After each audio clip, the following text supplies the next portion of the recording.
Welcome to Sylvania Hockey Park, Tradies Hockey Park, for round 15 of the Sydney Men's Hockey Premiership. Craig Turner and Patrick Ward here for this afternoon's action. We're seeing Sutherland and Moorebank face off this afternoon. First up is the PL2 game between these two clubs. And what are you looking forward to this week, Patrick, in this matchup between these two? First time they've played this season. Is it? Well, it firstly, is thank you very much for having me on your broadcast. I know it's a big deal to invite someone else into a space you've created, so thank you for your graciousness. It's a step up, Patrick, but we'll see how it goes. That's it. I'm wondering, it's a forced marriage of Luke Domro's two favourite mouthpieces, so we'll see how it goes.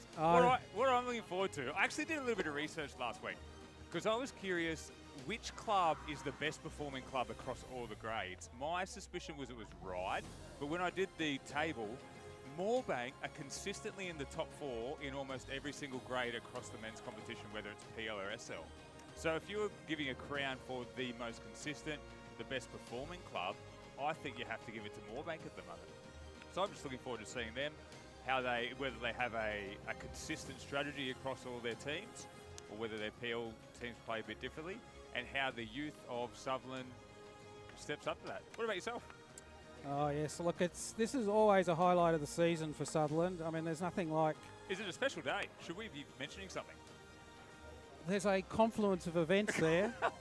I was focusing on the game, not the off-field activity. Well, we forgot to mention that it's back to Sutho Day. Yes. What's the significance of that all the old bastards that used to play these games make a effort to reappear. Well, we had 3 spots of rain today, so I'd say the effort of 75% of them will be diminished. Well, I don't know. The car park is the fullest. Swelling. It's the fullest I've seen all season. That is for sure.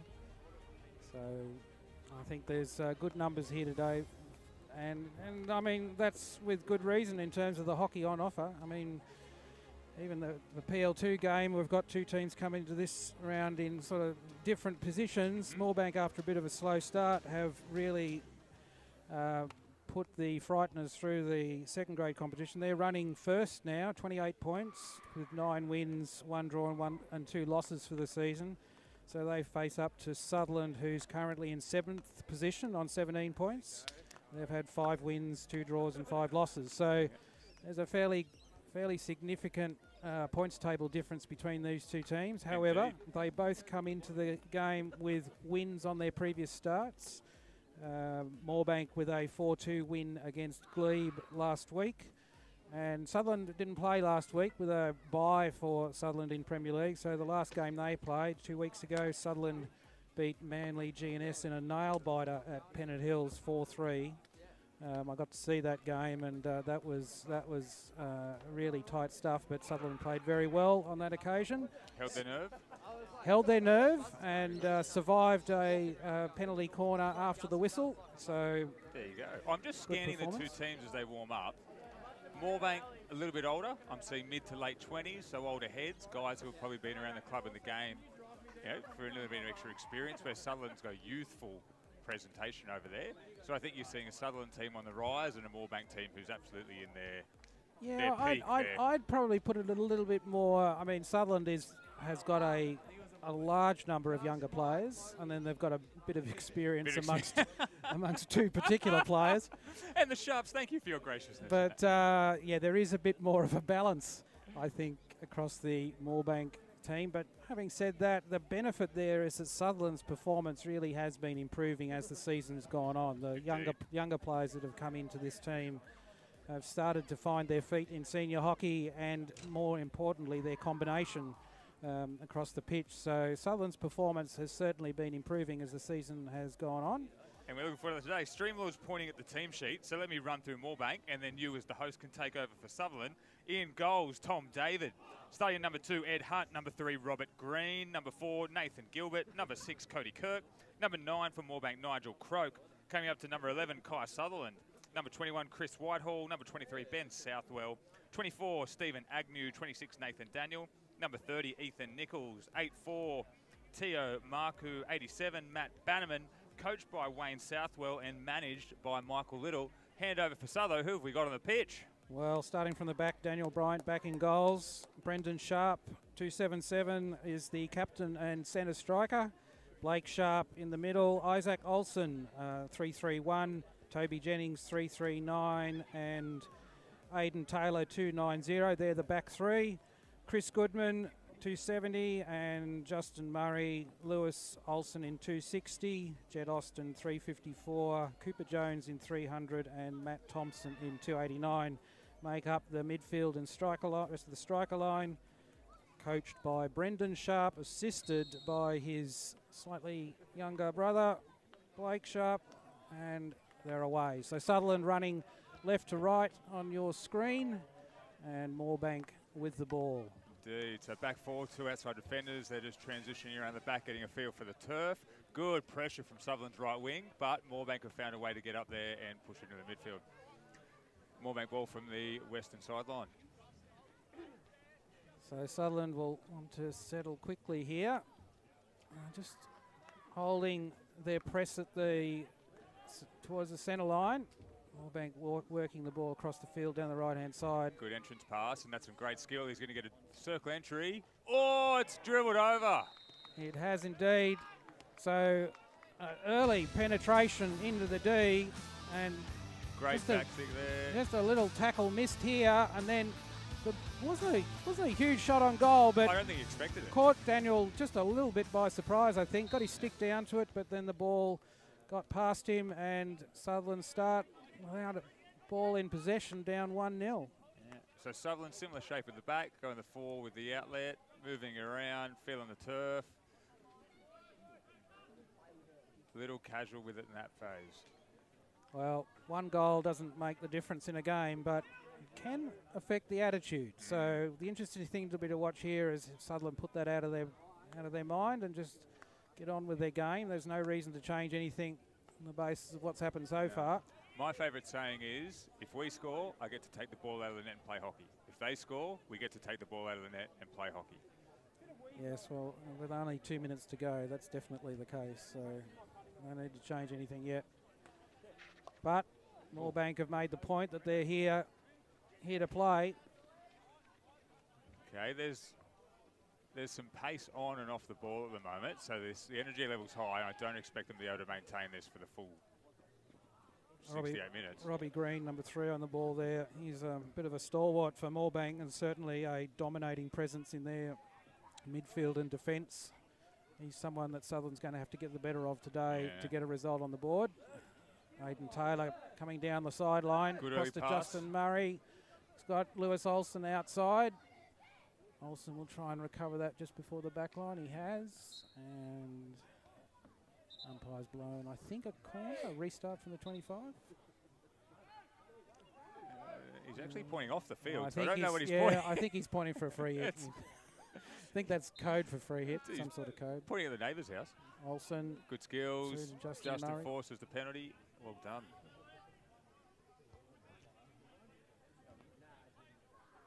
Cooper Jones goes wide to Jennings. Isaac Olsen in front. And he misread the lead there. Ball over the back line, so Moorebank restart from the 16. Sutherland trying to close down all the options here. Some fairly close marking through the midfield. Green resorts to the overhead. That certainly covers some ground. So Sutherland likes to think of themselves as a family club. Excellent representation here where you have two brothers in the PL2 team. You've got Isaac and Lewis Olsen, and then you've got Brendan and Blake Sharp. Yes, so you'd expect some combinations out on the field. Absolutely. Lewis and Isaac so close, their parents call them Mary, Kate and Ashley. Right. It's a full house over there. They've taken to wearing each other's clothes. They're really getting into team spirit. That's just cheap behaviour. Yep. So Brendan Sharp was the target there, but just couldn't get to that ball, that long ball forward. So Moorebank come forward again. Goodman trying to recover. Moorebank really concentrating their attack down the right side in this early part of the game. They've had a number of passes down the right. One of them resulted in that first goal. I like the poise of 87 there, just to hold up the ball with the defender on his back. Didn't rush it. Found the player out to the right side. Taylor with the long ball down the sideline for Sutherland there. Gets to take it again with the Moorebank deflection over the sideline. And Moorebank the first with the substitutes, bringing 2 on. So still 12 minutes to go in this first quarter. Sutherland down 1-0 at this early stage. He's looking to transit it back. There we go. That might have still been settling in to the game. Early goal to Moorebank.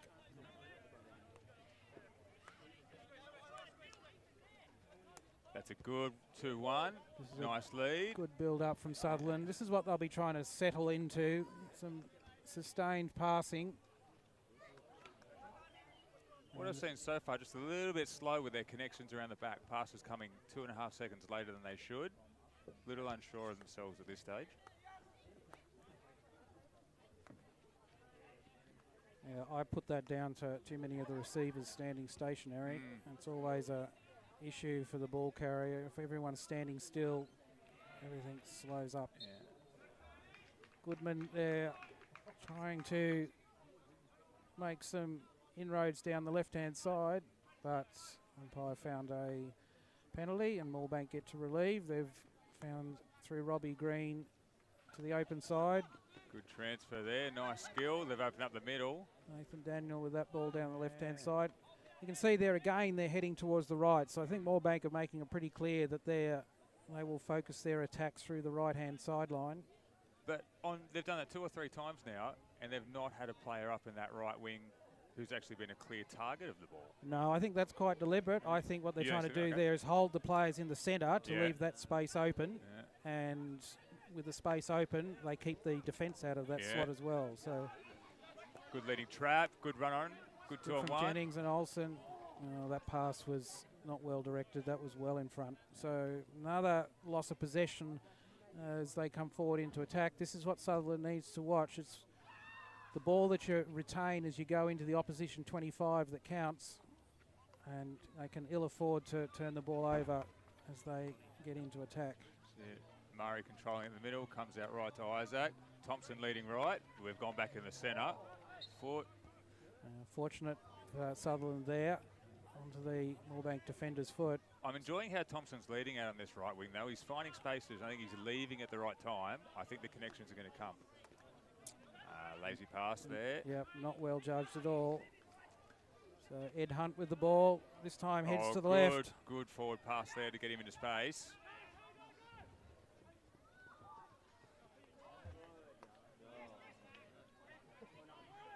Olsen with the attempted clearance, initially blocked. Now Justin Murray is trying to bring it away. Gets the penalty from Chris Whitehall, and Toby Jennings will now have the ball.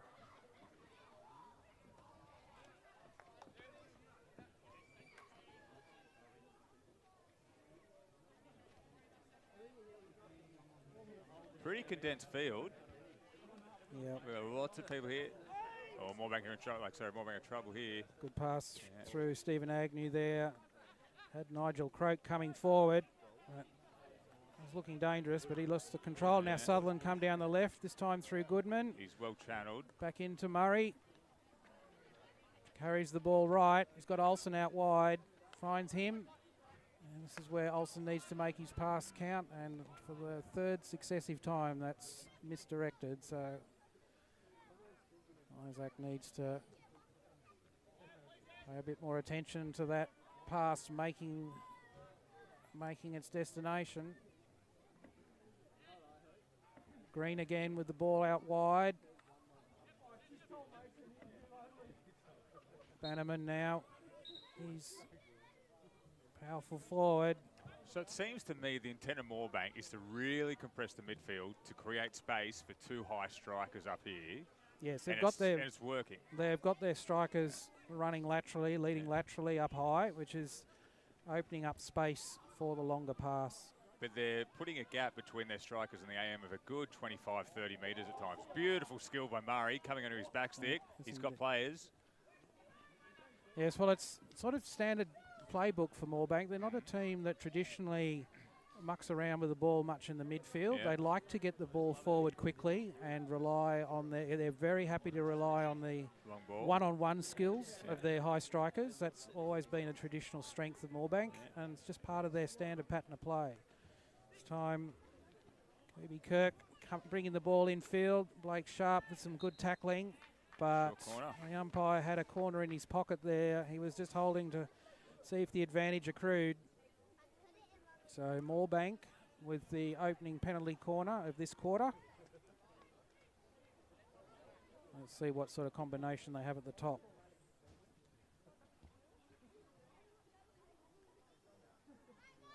Yes, it's two quite different styles of play that you see from Moorebank and Sutherland. Sutherland tends to emphasise a lot more the passing through the midfield, a lot of lateral passing, and that means they take their time moving forward, whereas Moorebank tends to be quicker and more direct. I'll come back to that in a sec. Yeah. Injection. Oh, to the second battery. Bannerman with the drag. Looks like Aidan Taylor got his stick onto that and kept it away. So Moorebank have the hit just outside the D. Robbie Green blasting it in. Wow, that was as flat as you get. Stephen Agnew on the left post, and Moorebank will be very disappointed with that miss. He was unmarked, and the ball had beaten Bryant, got well past him, and Sutherland will count themselves lucky that they're knocked down 2-0. So you made the comment about the different styles of play. As we move up the right between 9, good jinx, good 3D skills. We're going to get around the side. We're going to get a cross in. Matt Thompson here, and his cross. Unfortunate. So you made the comment on the two styles of play. Do you think that has anything to do with the age of the players, in that the older heads of Moorebank maybe grew up playing a more direct, potentially even on grass game, where you get it to your strikers and get in the danger areas, whereas Sutherland have come up with the newer coaching styles, primarily based on turf, of a lot of ball movement and a lot of play around the back? What do you think? I'm just making a narrative for my own entertainment. I think your narrative is good. It's just perhaps 5 years out of date. Maybe. So the quick counter attack and the quick crossing of the midfield, I think that's very much the style of the game today, and it does rely on the one-on-one skills of the high striker. That's a very important part of that, making that work, because often the high striker will be one out. But no, I definitely don't see it as a sort of, I'll call it a legacy style. A legacy style. I wouldn't call it a legacy style of play at all. Because I'm seeing it very much like my early years of grass hockey at the moment, where you get a high striker, you whack it through the midfield, and you hope they do something with it. Yes, that was grass hockey. Yes, I do remember that. Often you elevated the ball just a touch. Especially if you've got a striker trying to create a style, and Moorebank, beautiful skills to get into the circle. Yeah. Good clearance. Good mobility from Bryant to get forward there. Closed down Ted Mark, who had the ball.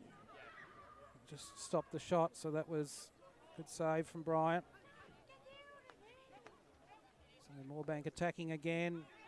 Will Gare comes away. Great. Had Brendan Sharp straight and tried the overhead, which is not a bad play.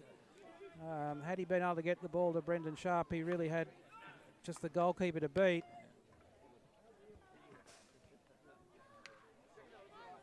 Cooper Jones with the ball there in the centre. Gets the stick obstruction, so free hit to Sutherland. Blake Sharp will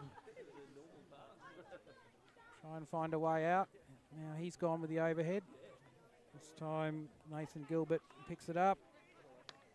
Good roll right, found the open winger. Good cover tackle. Rain starting to get a little bit heavier. Yeah, I think that's just cooling the sweat glands, that one. I don't think that's going to cause a problem. Yeah. Having said that, Thompson slips over. All right, so Moorebank are very high here. Toby Jennings coming forward to intercept that. It's got Brendan Sharp up high.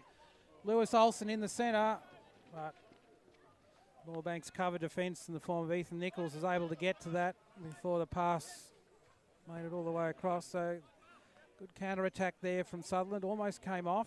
The critical thing there was that one of the strikers, in this case it was Lewis Olsen, was able to get forward and in support of Brendan Sharp. So it was two strikers Very difficult to do it one-on-one, but with two up there, give themselves a chance.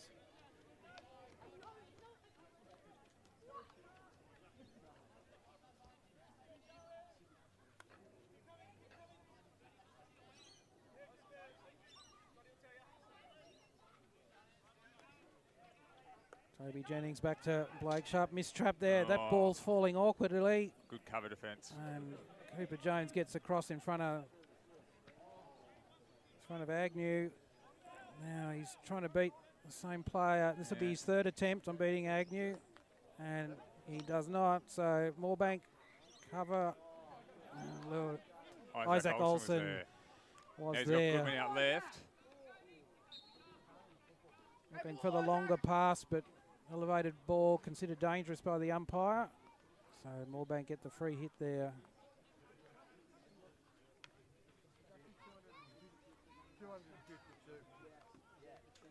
Good tackle, Murray.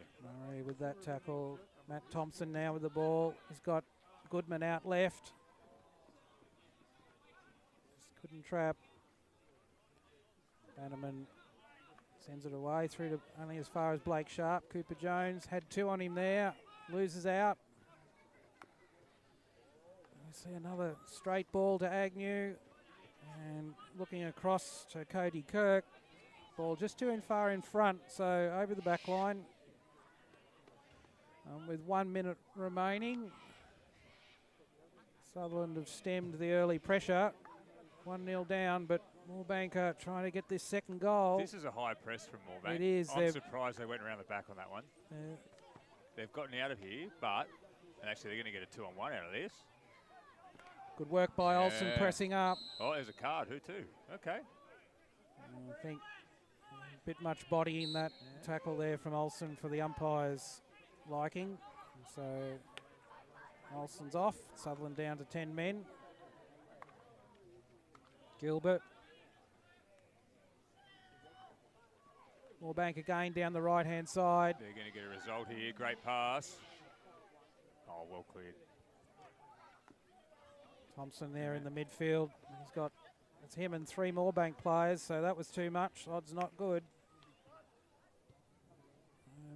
Moorebank peppering the circle in that last couple of minutes. So we go to the break. Sutherland down 0-1, and I'm sure some discussions to be had in the dugout. We'll be back in a minute with the second quarter. That's it. Shall we throw the supporters of the club up, Streamlord, and just mention them quietly while we're here on Back to Sutho Day? We got the overlay handy.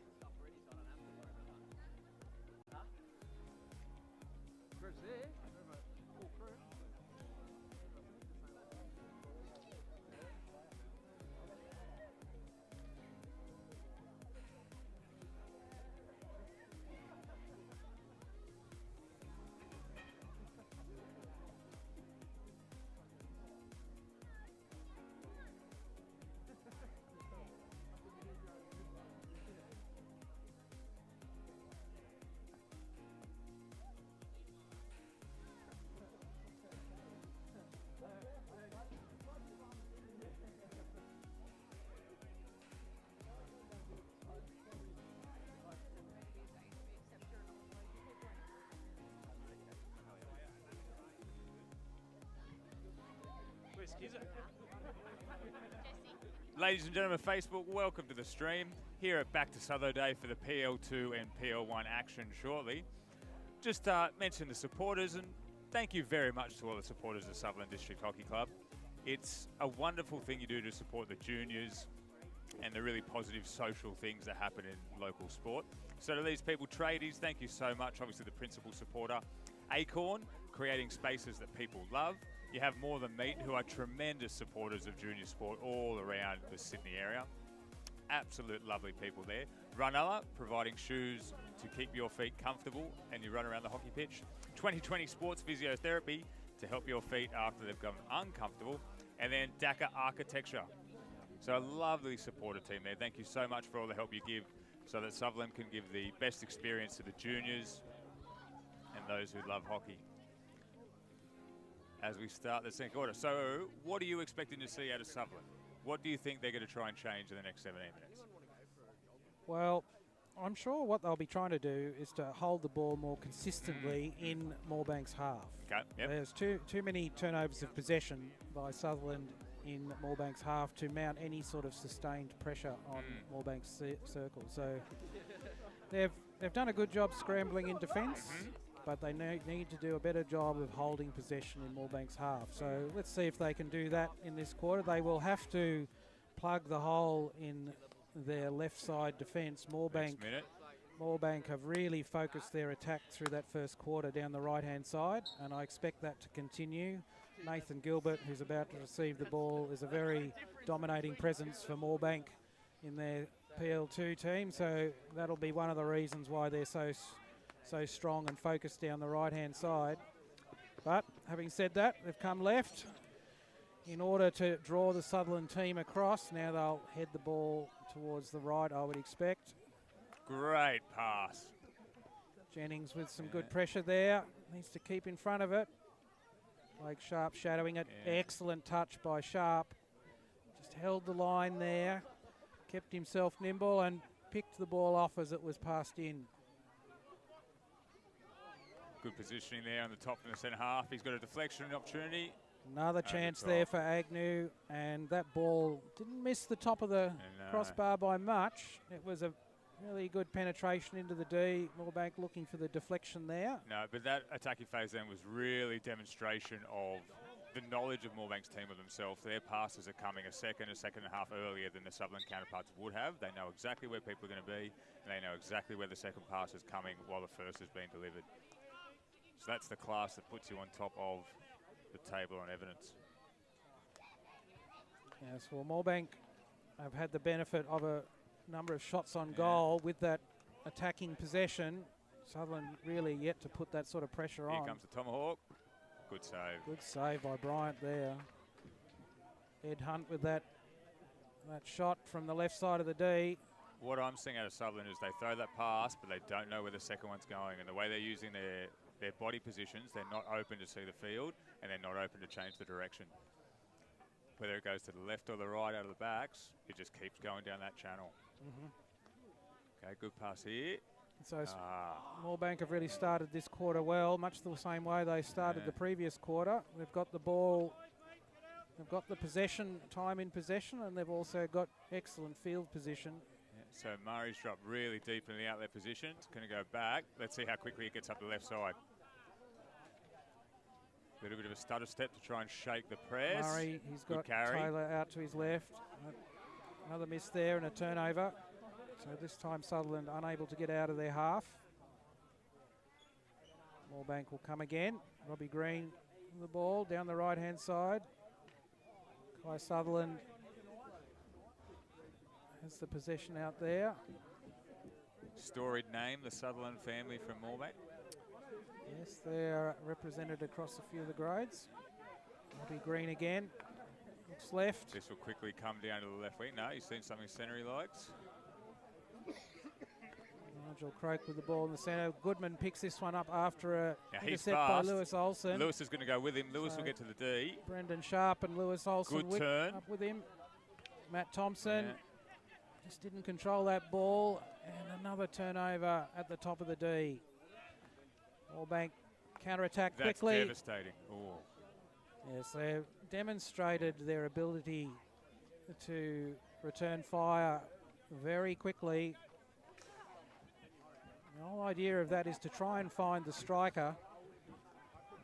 Find the striker unattended, which they almost did. Bryant again, and that time Toby Jennings just got his stick in before Agnew. Ball had beaten Bryant, was in behind him, and Jennings able to clear it away. Tense fingernail defence from Sutherland. Murray just dissuaded that shot at the top, just did enough to put it offline. Moorebank again. Croak out wide to Green. Good tackle there from Murray. Restart for the 25 for Moorebank. They're really applying the thumb screws to Sutherland's defence here.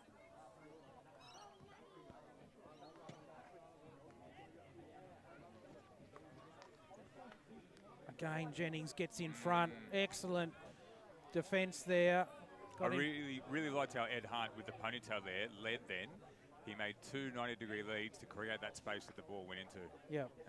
Well, that's the thing. The lead that you make is not necessarily for you to get the ball. It's being able to open a channel, which is, as you say, what was done there. He cleared out a square metre of space for his other striker. It was very intelligent. Good pass there from Taylor back into Goodman, into Cooper Jones. Good move back to Murray. Now, Sutherland have made a few passes but haven't been able to clear the Moorebank defence. Murray gets forward, draws the stick obstruction, so Taylor now with the ball. Into Murray.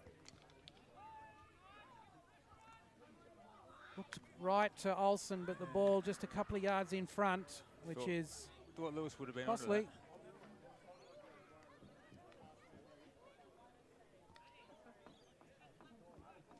So Moorebank restarting from on the sideline, deep in their left side defence.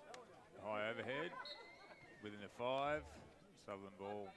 As we're celebrating back to Sutho Day, over at Ryde, they're having their family day. Well, that was a dangerous tackle. Only a penalty, all right. Murray carries to his right. He's going to find Olsen on a lead into the circle, but ably defended.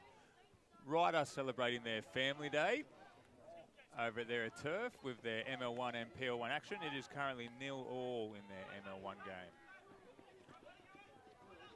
So, good work down the left-hand sideline by Kai Sutherland there, and then the ball across to the right-hand side to Matt Bannerman, but a bit wide of him and over the sideline. So, Aidan Taylor now to Blake Sharp.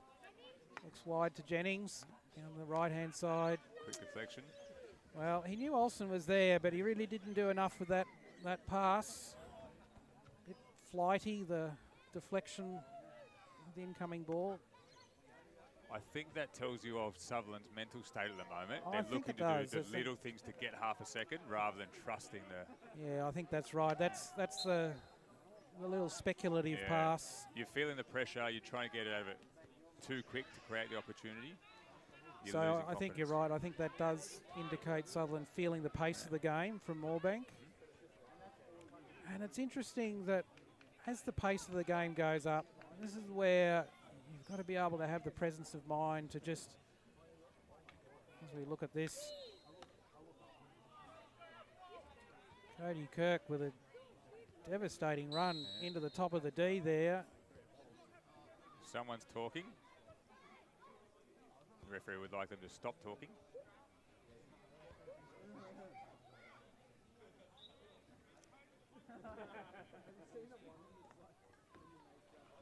Taylor finds Goodman. Yeah, good roll.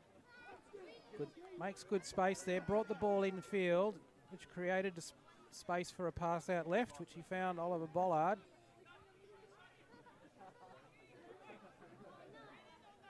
Taylor now with the ball. So Sutherland have made their way into Moorebank's half. This is where they need to retain possession. Get some time on the ball in Moorebank's half. Moorebank's high press is working very, very well. You can see the way Sutho shape their body to make the pass, and then they make that second decision. They go, oh, no, it's not there. It's already been shut down. Yes, Moorebank's striker line is working overtime there to put the pressure on Sutherland's back 4. And it's paying dividends for them. Sharp with a good pass out to Jennings. This time he traps well, puts the ball to Olsen's advantage, but he just was, his weight was going the wrong way, and he just couldn't get back to reach that. So Moorebank come forward again pushing to the right. Good work by Bollard. Nice lays it off to Taylor, and it was good left side defence there between Bollard and Taylor. They had the ball to Lewis Olsen down the left, but like his brother, had his weight going the wrong way. Now I see Coach Hollyman over on the bench. I had a chat with him one day where he said, I made the PL1 team just trap the ball for 60 minutes. I feel like just trapping session coming after this game so far.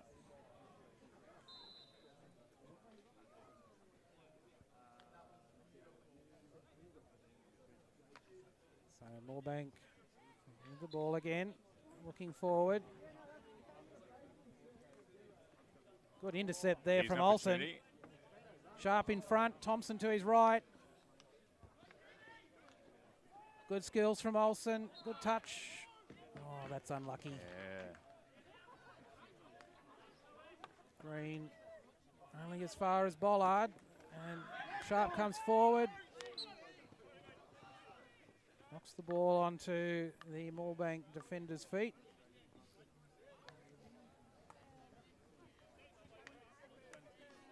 So Sharp with the ball, just over the 25. This is where he looks up and says, okay, where are my leads? And he sees a lot of static players, which is not helping. Yeah. That's a lovely tackle. Ooh.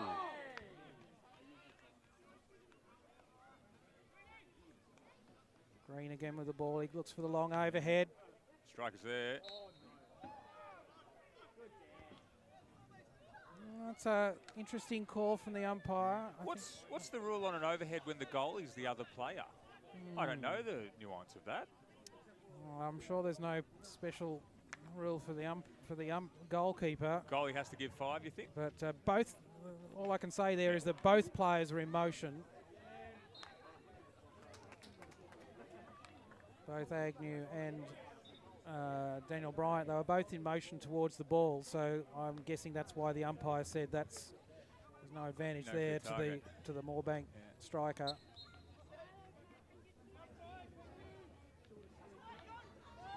Had the Moorebank striker been stationary, different situation. It's a really difficult rule, and a lot of players have been caught out by it. It certainly goes against the natural mindset of the defender to get to the ball, and that makes it sort of a difficult rule to play with. Almost counterintuitive, really. Moorebank again, 3-on-1 here. Great save by Bryant. That's another excellent attack from Moorebank through their right side, getting numbers around the ball. Sutherland are working hard defence. They're putting the effort in. They're getting 2 or 3 defenders there each time. They're going to be exhausted at halftime. Yes, they are having to work hard, and every time they throw the long ball forward and it comes back straight away, that's absolutely demoralising. Somewhat deflating for the defence. Right now, the 3 points are going to Daniel Bryant. He's saved 2 or 3 certain goals that's kept him in this game. Okay, Sharp can get this. Another good pass out. Moorebank will roll it back and just find an outlet to the centre defender, who'll go straight forward. They've got players there. Ooh, lazy pass gives Sutherland an opportunity. Quinn Livin on the ball there, over his feet. So Sutherland are trying to play with Brendan Sharp high, which I think by itself is not going to work. They've really got to get their midfield further up. The pass to Sharp is too long. And Moorebank are cutting it out. And Moorebank are cutting it out. So whilst Sharp is in the right position, I think the real issue is that the other strikers and AMs are not getting forward quickly enough to make that a shorter ball. No. The Moorebank defence isn't having to think. They're not having to react. They just mark up. Well, they've got the luxury at the moment of being able to have 2 players covering the line to Sharp rather than just one. So it's not a one-on-one situation. So the odds are pretty low for him. Based on what you've seen, would you continue that high striker behaviour, or would you change it up and pull him back to the 50? No, I would keep him up there. I think the real challenge for Sutherland is how they get their AMs and other strikers between Sharp and where the ball is. Big mistake to bring your strikers back.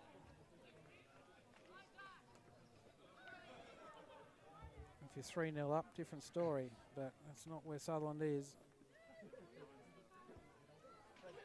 Good defence there. That was Will Gare.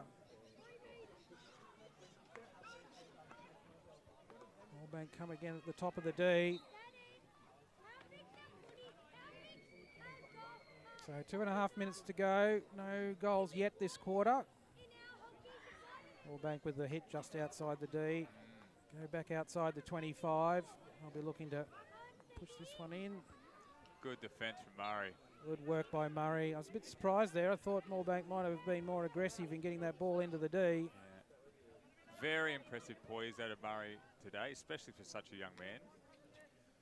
Good overhead pollard, but it's going straight to the fence. He's impressed consistently this season. For someone his age, he's just 15, he has a phenomenal understanding of the game. He knows exactly what each position should be doing, and he can modulate it based on the performance of the other team. I haven't heard that word referred to. Modulate? No, that's an interesting one. We're getting some instructions from Streamlord.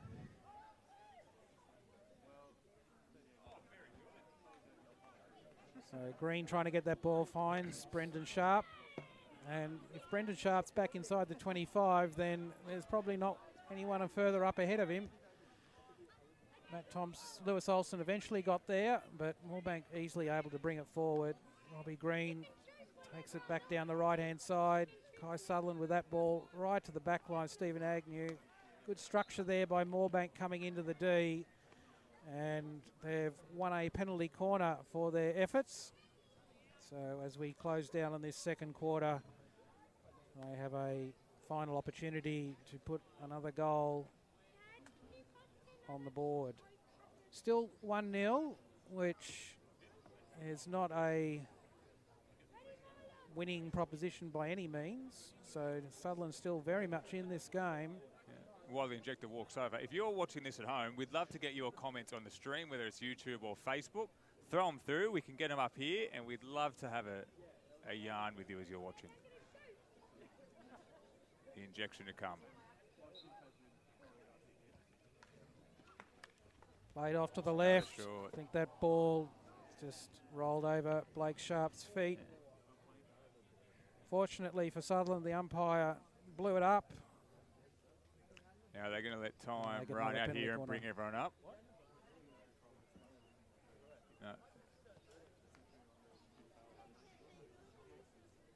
No one's looked at the clock. Here they are. Defenders looked at the clock. They're running up to kick the ball within the 23. Second castle. First castle. Drag flick. Oh.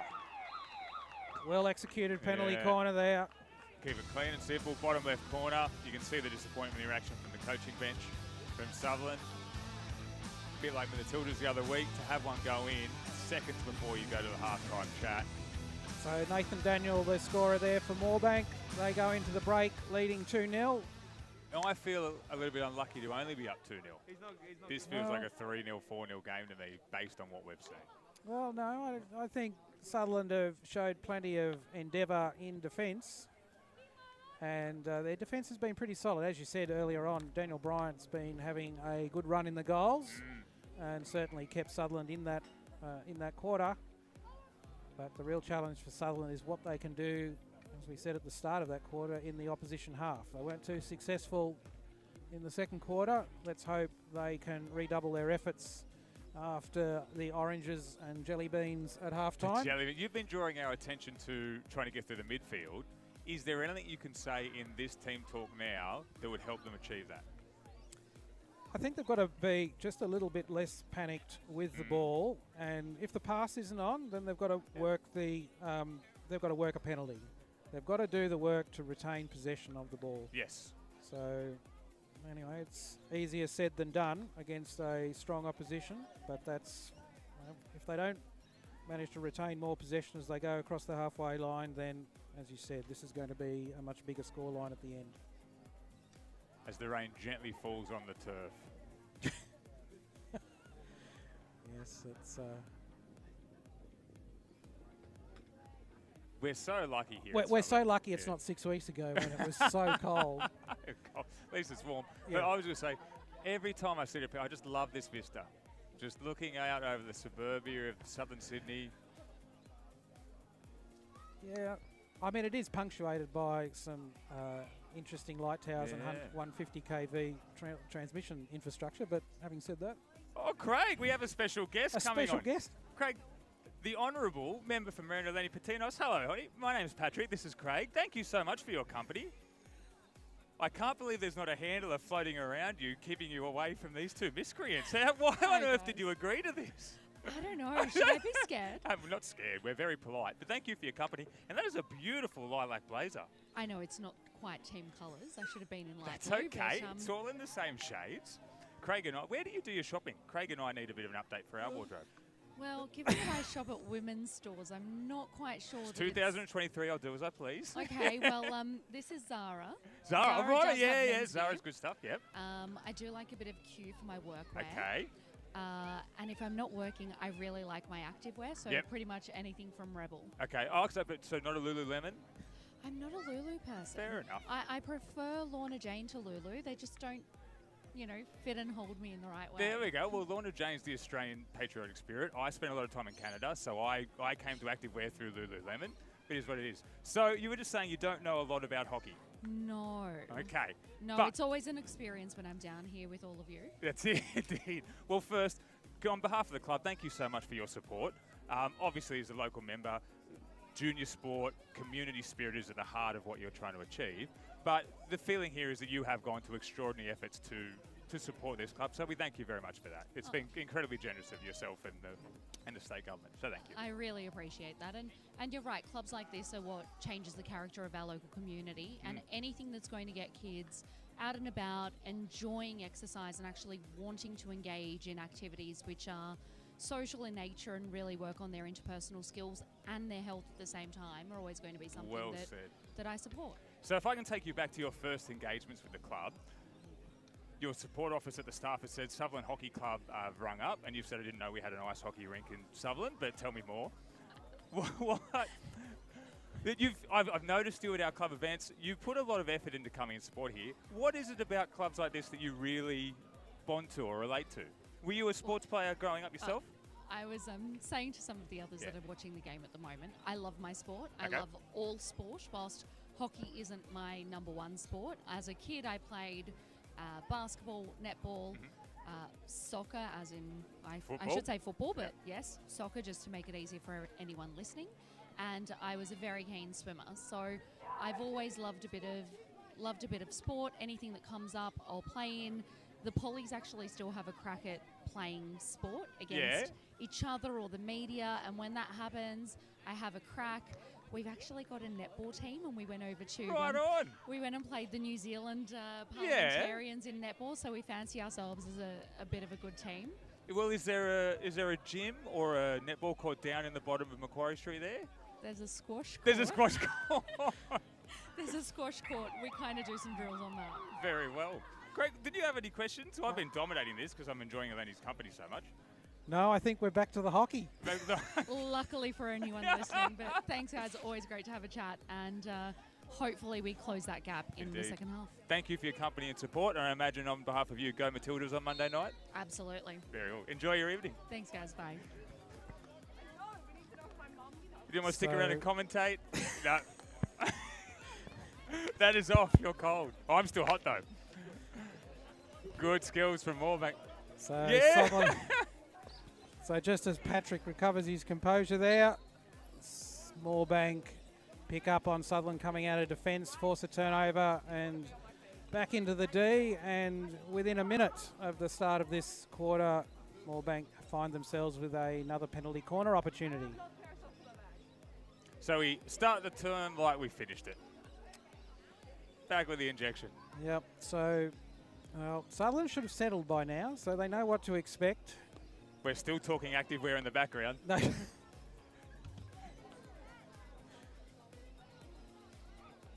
So Moorebank again with the two batteries at the top. Oh, backing track down. Looks like another short. So I think Isaac Olsen blocked that one, but it was with one of those two legs as he hobbles back to the back line. And he'll be asked to do that all over again, which is even more frustrating. So Nathan Daniel again gets the opportunity. And this time he's pulled it too far left of the goal post. So over the back line. And Blake Sharp restarts. This time he blasts the ball forward, finds Isaac Olsen on the halfway. Lewis is playing deep. We're going to get up to Sharp. Good control by Olsen on the halfway there, but his long pass forward to Brendan Sharp wasn't successful. Another turnover.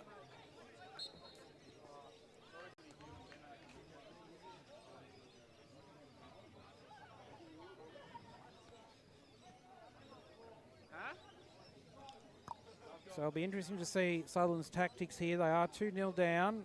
They won't want to go 3. They're still in the game at 2-0. Oh, that's a good defensive play. Good hustle. Good work by Isaac Olsen. Got his brother Lewis in field. Murray to his left. Lewis Olsen into Isaac Olsen. And Robbie Green able to bring the ball out of the D. They'll get another chance. That skimmed his foot.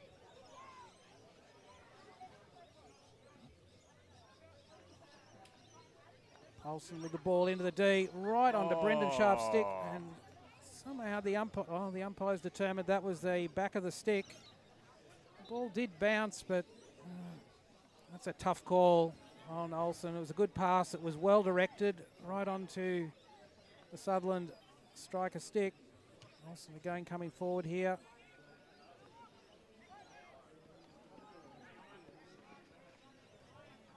Now Moorebank have got the ball to the open side. They've got a little bit more space. Blake Sharp with the tackle there. Ball on to Nigel Croak's feet. Good quick ball out of defence there from Sharp. Murray initially had it on his stick, but with 3 Moorebank players in front of him, didn't control.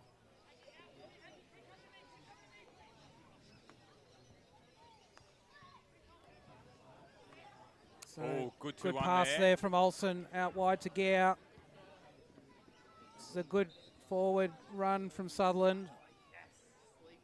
So the critical thing there was the pass from Olsen to Gare over the halfway. That's a pass that Sutherland haven't made a lot of this game. So Gare into the D, passing it across, only found Tom David in goals. Toby Jennings now to Blake Sharp. Jennings. Moorebank are holding their press this time.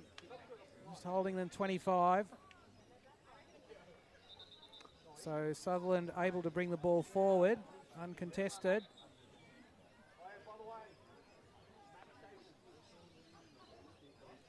Murray with the ball, back to Cooper Jones.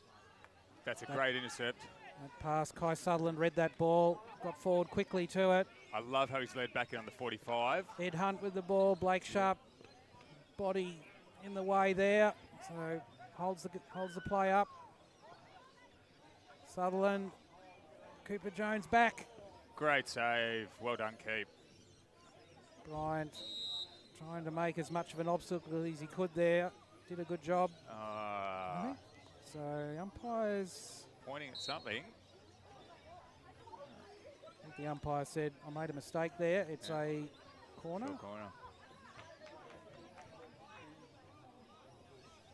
So if Sutherland to break back into this game, I wonder what it's going to come from. Is it going to come from structure and a set play, or is it going to come from a bit of individual creativity and flair? Well, the way they've been playing for the last 20 minutes or so is going to come from a long pass to Brendan Sharp, and he traps the ball, beats 2 players, and slots it in the top corner. I feel the same way. The odds are not great on that one, but the brains trust of the youth is standing at halfway having a bit of a chat. Lewis and Justin, see what they can come up with. So Moorebank with another opportunity from the top of the D. This time they try a variation. Went to Bannerman on the right battery and a layoff to the left, but not well executed. So Sutherland get out of jail there. Jennings into Sharp, crossing the ball to the left. Aidan Taylor, he's got Goodman down the left. Finds Murray leading across. And he retains possession there, which is a good start. And able to come forward again through Jones and Jennings out right. Good pass in there to Olsen. It's got Thompson down the right, but Bank intercept and they come forward now. So on the counter attack, Cody Kirk in there in the D. Yeah. Umpire in a has yellow. Okay. He's 10 minutes for the sliding tackle. So that's Isaac Olsen with his second card, this time a 10-minute yellow. Oh, so it wasn't for the sliding tackle. Did you see what it was, what Isaac's miscreant baby was it? No. Just checking over at Ryde. Manly Gordon have gone up 2-0 over Ryde Hunters Hill Hockey Club in the ML1. So another penalty corner here for Moorebank. Moorebank just showing the value of the fast counter-attack there. They generated that turnover and then immediately put pressure on Sutherland Circle. Won them a penalty corner.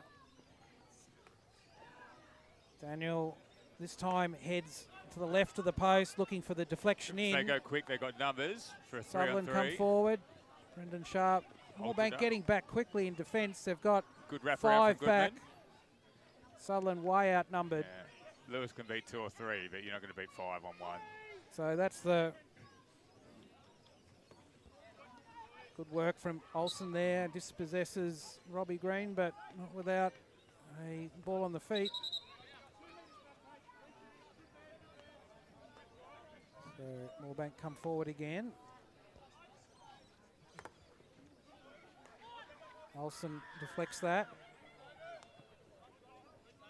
Ball down the sideline. Sharp does enough just to get it over the sideline. Hunt with the ball there. There was a foot there. Jennings claiming his foot was outside the D. The umpire, however, claimed his foot was inside the D. And well, we know who wins on that discussion. I still don't understand why players talk to umpires about that kind of stuff. I'm lucky I've got a different temperament, but I've never seen an umpire change their decision after a kind word from a enthusiastic striker. I have to say that Scotty Evans is one of the umpires that's very prepared to have a chat. One of the more talkative umpires through the game. Sport. Yep. But you're right, the result was the same. Stays the same. It stays the same.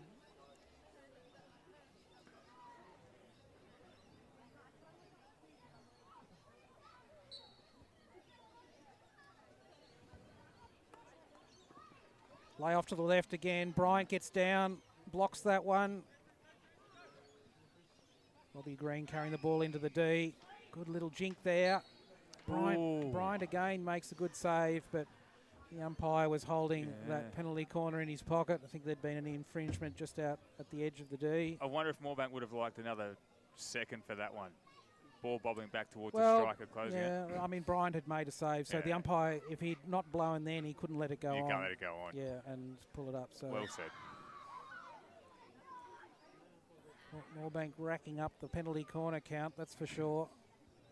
They've had a few variations, left and right. This one comes to Green at the top, and that's probably the worst of those variations. Over the sideline. It was creative. Sutherland restart. You never relax the breath, though, when the penalty corner falls apart a little bit, because quite often they're the most significant. Oh, not significant, wrong word. Quite often they're great opportunities to score a goal in broken down play. Yep. Cooper Jones with the ball Good in the centre play there. by Jones. Goodman not ready for the trap. Had Goodman on his left. Just didn't get his stick in the right position. Or, as I would say, get his body in the right position. That's it. I've noticed a lot of backstick traps where I would have preferred to see the player turn their feet 45 degrees and take it on the forestick. What are you thinking? I think that's lazy player. Lazy player. Or a tired player. Right? Well, mentally lazy. Righto. So Moorebank come forward again.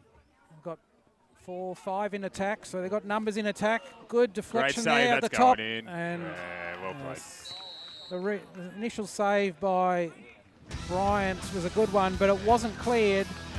So ball into the D, deflection there. Bryant makes the initial save. Bannerman puts it away. But unfortunately, Blake Sharp was not able to clear the ball off the pads, and as a consequence, into the top of the net. So Moorebank now with the 3-goal advantage.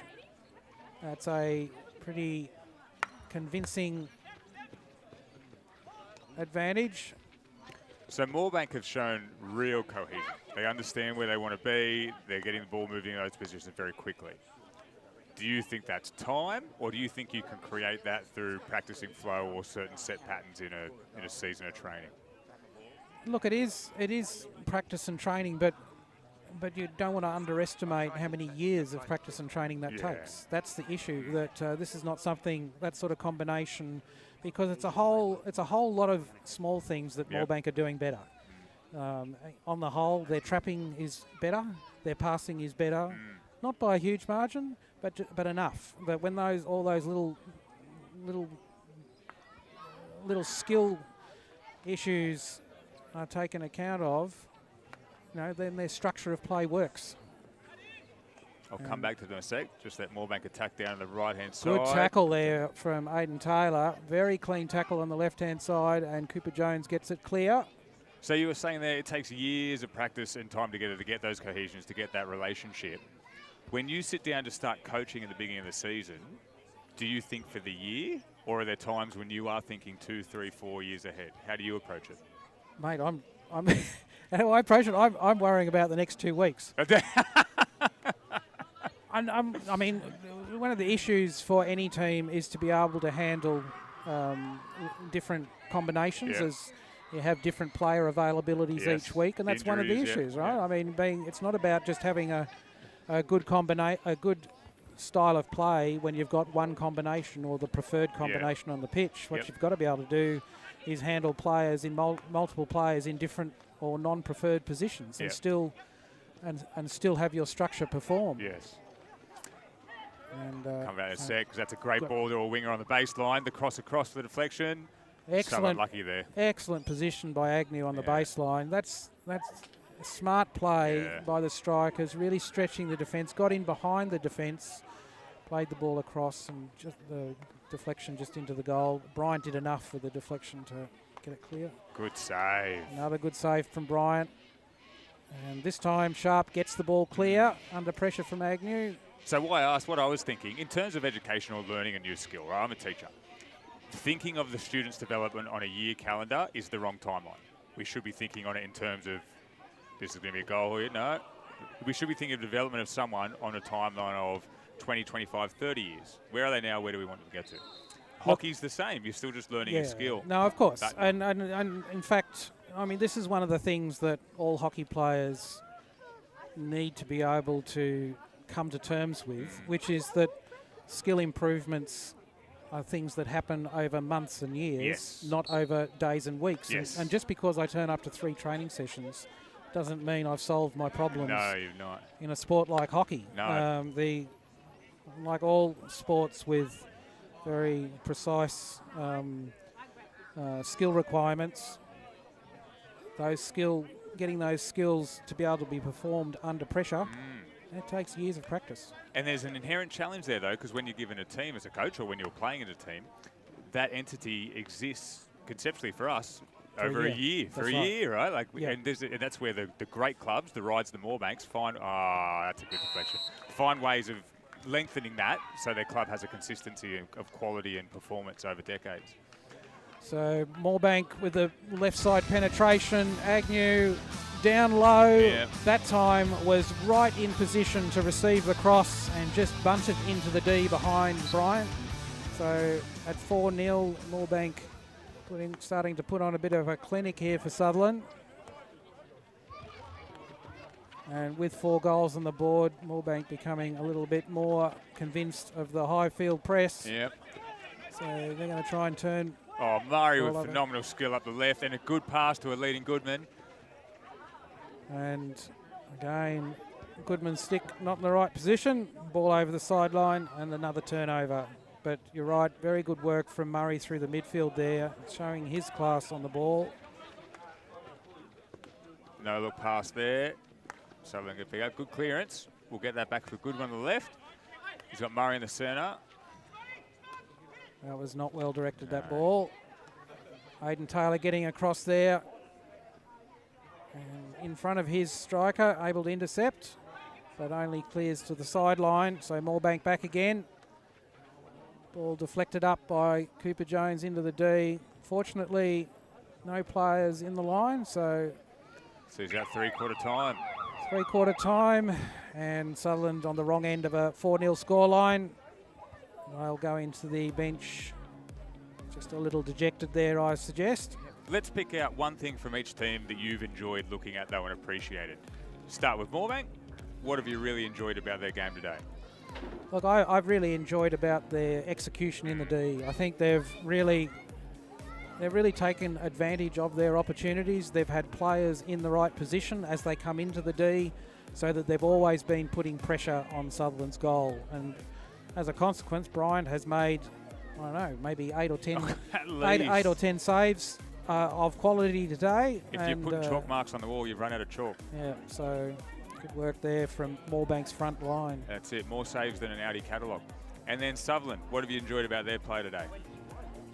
Let me give that a moment's thought. Well, I mean, to be fair, the effort in defence. I mean, they haven't given up there in defence. Bryant has been a bit of a standout in goals. He's made a number of good saves, but he's had plenty of support from his back four in defence. It's just been disappointing that as the back four have won the ball and tried to go forward, there's been just a few too many turnovers of possession going forward to the half. That means that relief is very short-lived. Yeah. And so are you still playing? Playing? Yeah, you still play hockey? No, I'm between engagements. Between contracts, just like our stream. Between engagements. So where did you play when you were playing? You mean which line? Which position? Yeah. No, specifically which field? I've had experience in a few positions, okay. particularly in the midfield and defence. Yeah. Right, very good. So as a kid, I was a striker, but coming back to the club last year, they threw me That must be why we've been paired, right? Yeah, that's it. But coming back to the club last year, they made me play fullback because no one else wanted to. Right. And that was something I realised very quickly. The fortitude you have to have, the toughness, to when you do get the ball up to midfield, but it comes back straight away, to keep your head, to keep your cool, and to keep playing that game. And that's been tough on some of it today. Just have the midfield ball turn over immediately and come back out. Yeah. No, that's right. And if you can't hold that ball in the midfield, which is really tough against a strong opposition, but, there's the skill, right, to be able to, the issue is that it's not an individual skill, it's a team skill. It's a team skill to be able to hold the ball in a midfield under pressure. That's right. If the leads aren't there, look at this pressure coming forward from Moorebank. Intense. And neither team today has really wanted to play a slow possession game in the middle. They've both wanted to play end-to-end, move it as quick as possible. So Moorebank come forward again. Ball in, trying to go through the top of the D is typically going to be a low probability option. And Sutherland captured that one, carried it forward, but the pass again not held by the striker line. And Moorebank start again. Sutherland they've forced a turnover here, so that's a good start. Goodman on the ball, needs to get control of it. Simple flat stick tackle. They look very calm and poised under carry there.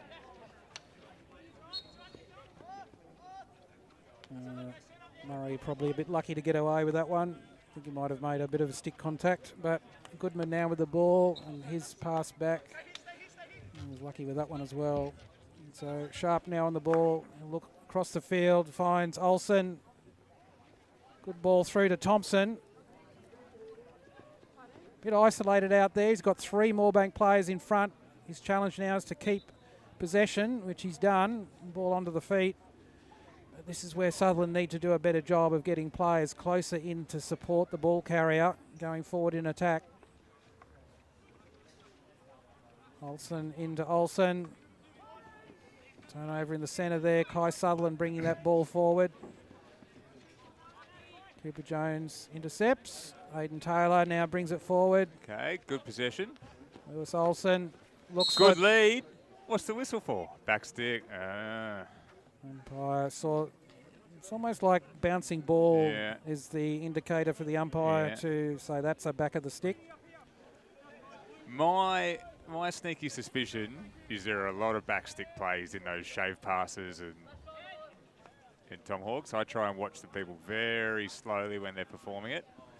I see a lot of backstick stuff. Yes, well, I mean, if you look at the mechanics of a bouncing ball from that sort of... There's really only one way the ball can bounce, and that's if the stick's put upward, downwards pressure on the ball. Yeah. And balance of probabilities is that it will be a back of the stick. So Taylor, across to Sharp. This is where they go right, finds Olsen, and he lets the ball just off his stick, which is enough for a turnover. So what I would have liked to see there is a bit more of a post-up lead from Olsen, so he's getting the ball. And protects the ball. Protecting the ball, right? Getting a bit right. more space. But we haven't had that from our mids today. So Moorebank down the right-hand side again. Good trap on the back stick. Good Hunt lead. with the ball. He's got Agnew inside. Oh. And, well, he scored off that one about 5 minutes ago. And he was on hand, in position, and inexplicably the ball's gone through his legs. Yeah, at this level, I would never expect to be able to stand there and trap a ball flat-footed, essentially. I would always be expecting to be running back to the ball to pick it up and then try rotate out of that. So Murray now. Moorebank pressing high. Blake Sharp lucky to get that one back. Now Murray. With space. So Sutherland have got past the first line. They've just got the midfield in front now. Goodman back to Taylor. Trying to hold possession of the ball here, but they're under pressure. 2-on-1 here on the sideline. Bannerman applying pressure. Goodman keeping with the ball. Murray now carries it forward. And, well, in stick obstruction, I think, from the umpire. Oh, there's an old-fashioned move. Push around one side, go the other. Sharp cleared it up, though. Olsen now carrying forward. Lewis. Olsen coming forward again. Has Sharp in field, but there were too many players in front of Sharp. Oh, is he going to get a third card for that? Umpire's in the pocket. He's going to say no, all right. I think the umpire's thinking about this one. Yeah, and he said, oh, it's not worth it. That was really nice defence from Moorebank. Good chap. Oh, he is. Okay. So the umpire has given Isaac Olsen a green card there. He thought really hard about that one. We'll just check in over at Ryde Hunters Hill. Manly Gordon are up 3-1. And it looks like there's 12:25 left in the fourth. So Scott Evans is just having a discussion here with Brendan Sharp about, I'm hazarding a guess about Isaac Olsen, and just suggesting to Brendan Sharp that Isaac Olsen's been sent off twice, and at the last... Red, I believe. Yeah, so he had a green and a yellow, and now... Sorry, I'm speaking to Streamlord off. That's very rude of me. I'm sorry, Craig. Speaking to a non-player character, Stream. I apologise. Anyway, the game's carrying on. Absent Isaac Olsen.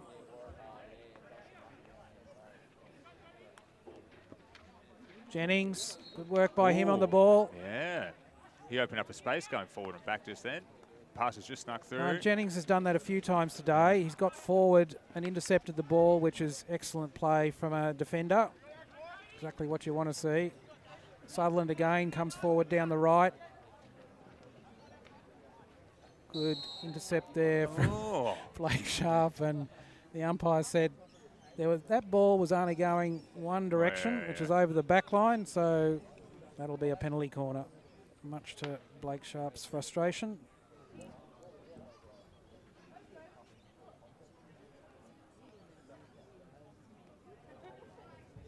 Brendan Sharp still in conversation with the umpire at the other end of the field. That was a chat. Not going to help. Unless he was inviting him up for a sausage sizzle and a drink after the game. No, I didn't see any sausage sign there. No. So, Moorebank, 10 minutes to go. Chance to add to their tally. Great save there from Bryant. Save. I think he's deflected that out of the right-hand corner pocket. What's going on with this ball? Coming back to the halfway for the restart. That'll be from the 25. So Sutherland up to put pressure on. Good intercept there from Will Gare. Ooh.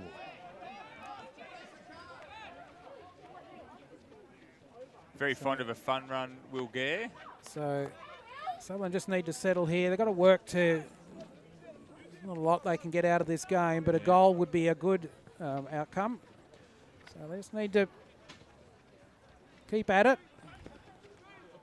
Just want to call out Will there. That was a great effort to lead. So he delivered a pass to Lewis in his own 25 and then ran all the way up to the opposition 25. Great effort. Jennings there trying to make some inroads down the right. And he's retained possession. Moorebank back in numbers now. Goes in field to Murray. Good skill. Eliminates 2 there, Murray. Oh, ball through. Corner. Yep, that dangerous off the Moorebank stick. Accidental up off the stick from the Moorebank defender. So dangerously, and Sutherland get their first penalty corner of the game. First of the game. I'll bet you a high 5. It's an Olsen drag flick. Well, Or does I Dom don't do the know. drag flicking for this team? Blake does the drag Blake flicking? Sharp has come forward. Okay. Yeah, so Double battery. Are they going youth or are they going experience? Oh, I think they're going youth based the way Lewis is inspecting the turf there. do you think Blake Sharp? Do you think Blake Sharp has walked 50 yards up to be a spectator? I don't think so. He drove, didn't he? Oh, I got it right. Oh, you got it right. They've gone for the Oh, deflection. it was there too. Yeah, there was the 2-card trick. Two-card trick. So they were looking for the deflection there from Matt Thompson, but it just didn't get to his stick. That was very fun of you then. Do you think Blake's walked 50 metres to stand? Good show, Craig. Good show. There's the line drive. Yep. That was nice. Just showed the open face as if he was going to overhead and outletted it to his right defender. A couple of 2-on-1s. That's and really good halfway. play. Yeah, really good play by Moorebank to get out of that right side corner. Class team. Cooper Jones had that ball, and they win the penalty eventually. I won't say what it was for. We had this massive pole in front of us. Couldn't see a thing. Looks like you're doing calisthenics to see the ball sometimes out of the peripheral vision.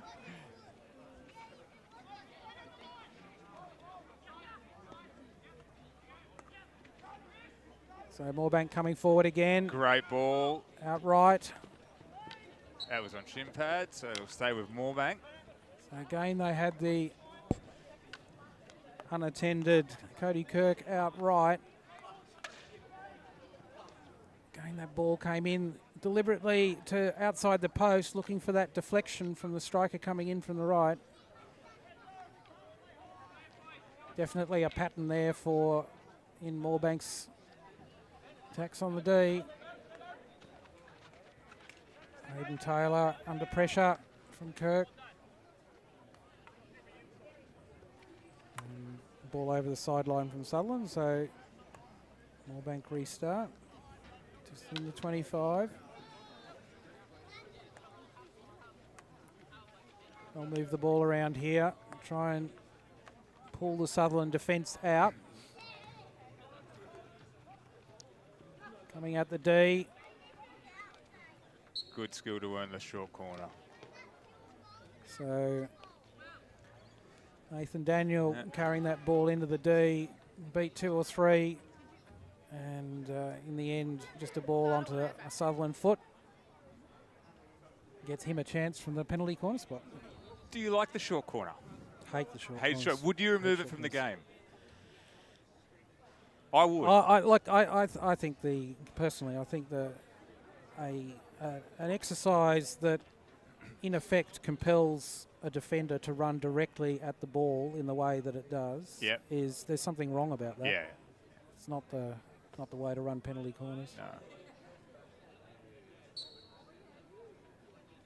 Solid trap, gives it an opportunity, but a miss flick. Oh. Complete miss flick at the top. So, yep, that'll be... How I've come to think of the short corner is, if you think of all the skills involved, they're not skills you see in the flow of hockey. The drag flick, the reverse stick trap thing. Like mate, I can go back to hand stops. Hand stops. Right? So there's so many things. I don't think that's not the issue of the penalty corner. Obviously, the penalty corner, the way it is done today, was against a previous arrangement where the ball had to go 5 yards outside the D, and not enough goals were being scored. So that was changed, so that now a lot more goals are scored. But the way that the ball is now defended is typically a player running square at the line of the ball, and that's just a player running into danger. Yeah. I just think it's a bad thing for sport immoral. to do. Good cover defence. Atoli Bola, swinging stick though. Will dang it, he will. So there's a lot of Sutherland defenders there, and eventually they managed to get some sort of control of the ball and get it out of the D. So just under 4 minutes to go. Moorebank still pressing. Sutherland back in defence. Goodman comes forward. But it's a pretty simple play there by Moorebank. Goodman brought forward, and then Matt Bannerman went into the space in behind, and had he been marked, that would have been okay, but he wasn't. So free player in behind, simple ball to him, and then into the D. And as you always say when you go into the D, get an outcome. Moorebank have done that. Well, this is definitely double figures for the penalty corner count.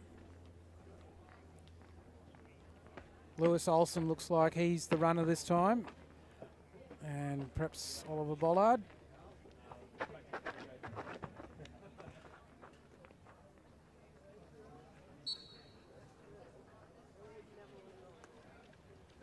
Much better executed. So Toby Jennings made a good trap there. Unfortunately, just deflected the ball up onto his leg. It wasn't going in the goal, but it was a foot. So another penalty corner.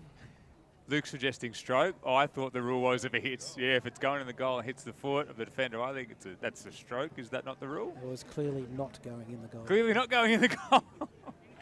Our eyes doth deceive us. Yep. Moorebank again from the top, lay off to the left. Again, they're looking for that ball across the goal in front of the goalkeeper for the deflection, but Bryant got his outstretched foot to it. Dan must have saved 20 goals by now. Well, ask him after the game. He may have counted. Goalkeepers typically do. Murray. That's it. That's a nice transfer wide pass. to Jennings. Needs to carry the ball forward here. Yeah. Finds Thompson. This Throw is it where back. got to retain possession here. Yeah. Sutherland. Good. Back to Jennings. He's got Bollard in field. Good poise. Then move it And back, and finds now we the can ball create left some to 2-on-1s Taylor. here. Out wide to Cooper Jones into Murray. That's the best play we've seen all day. Well done, Sutherland. And now Murray has the chance of going forward. He's gone cross Deep back. right to Jennings again. He's got space in front, so we'll bring the ball forward. That's not a good pass. No. Fortunately, Bollard back and able to intercept that ball through. Agnew now with the ball, looks for the overhead. Taylor. Murray and Goodman there. Bypass, so Moorebank come again. Ooh. Ball into the Short D. corner, yeah. And like at the other end, dangerously lifted off the defender's stick, so another penalty corner. And with less than a minute to go, this is probably the final play of the game. I can hear the rolling of a goalkeeper's bag somewhere on a mic.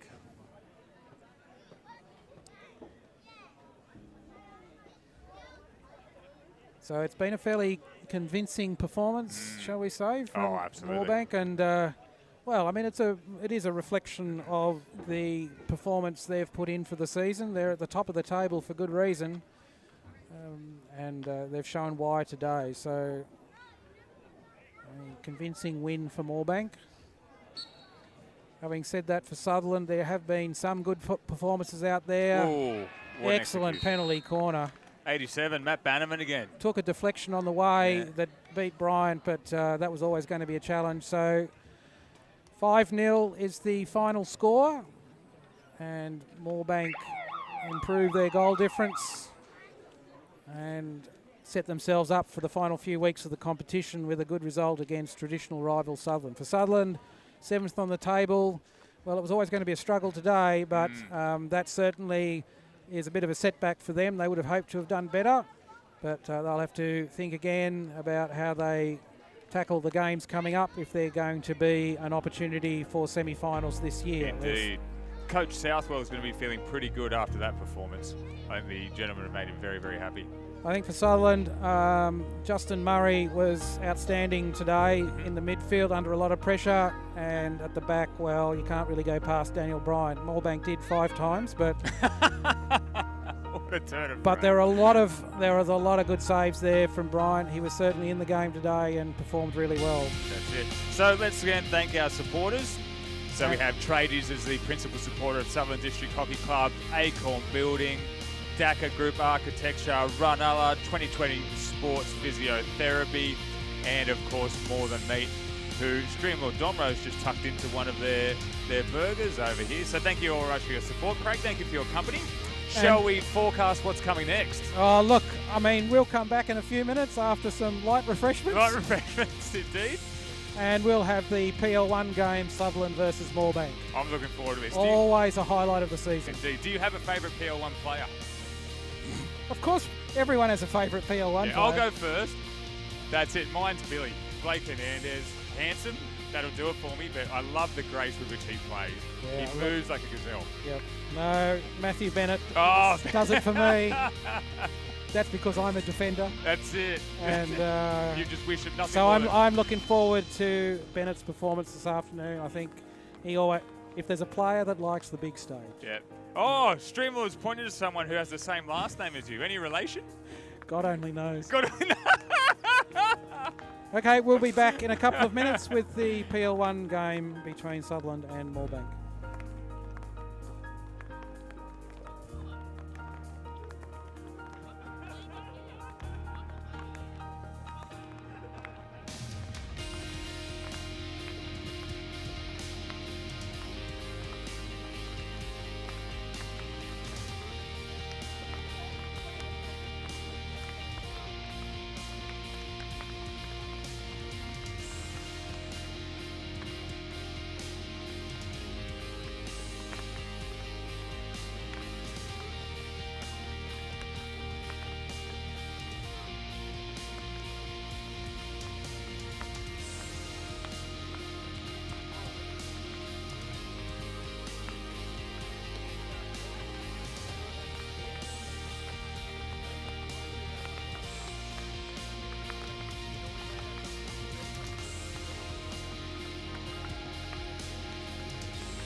Every minute I've played was a... This will back it up again. This will back...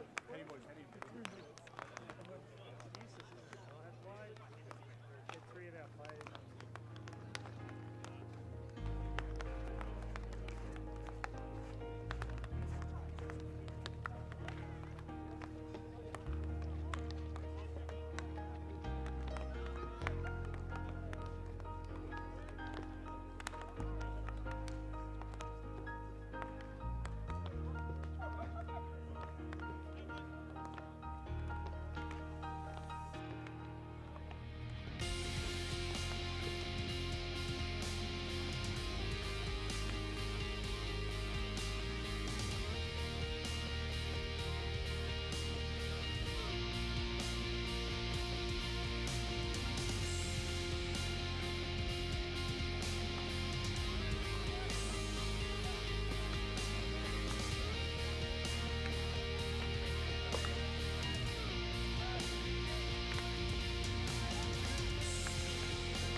So welcome to viewers for the PL1 game, Sutherland versus Moorebank. Craig Turner here. Patrick Ward will be with me for the commentary this afternoon, but just to set the scene here, Moorebank and Sutherland both come into this game with very good form on the board.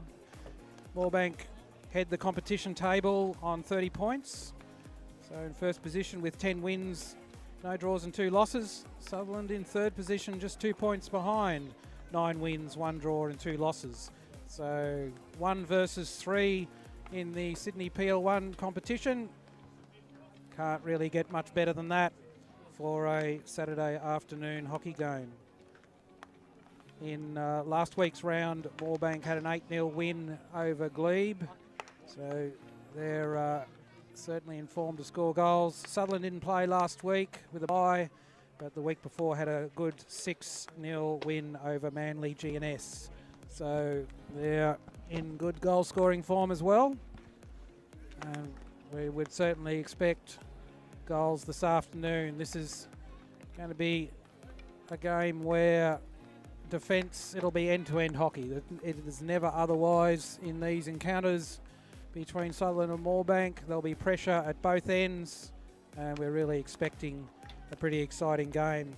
In the earlier games this afternoon, Sutherland were successful in the PL3 game against Moorebank, winning 3-1, which is certainly good for Sutherland's run to the finals in third grade. They're well placed in that competition, so a very good result for them. In second grade, Moorebank definitely showed their class and reflected their top of the table position in second grade. They ended up winning 5-0 in that game and really had the control of the game from the opening whistle. Their first goal in the first minute, and then they regularly scored after that. So a very solid 5-0 win to Moorebank in second grade. In first grade, much more difficult to tell. These two teams are very well placed, both of them, to win this afternoon. They've got impressive hockey players all over the park. Let's look at the team lists and we can talk about some of those. So looking at Moorebank's lineup this afternoon, Craig Coulson in goals, Dylan Downey number 1, Ed Hunt number 2, Landon Morley, he'll be a trouble in the striker line for Moorebank for sure, number 5, Troy Sutherland number 7, Alex Mackay in 12, Callum Mackay 13, Nick Jennings 15, Nathan Stewart 16, the ever reliable Tristan White at 18, Braden Sutherland 19, Toby Mallon number 25, Ethan Brooks 27, Kyan Johnson 28, Christian Roberts 29 and Ethan Nichols 30. Coach Nathan Gilbert and manager Neil Charge. Isn't it lovely for them to have a family who named themselves after our hockey club? That was so lovely of the I'm sure they've got over it.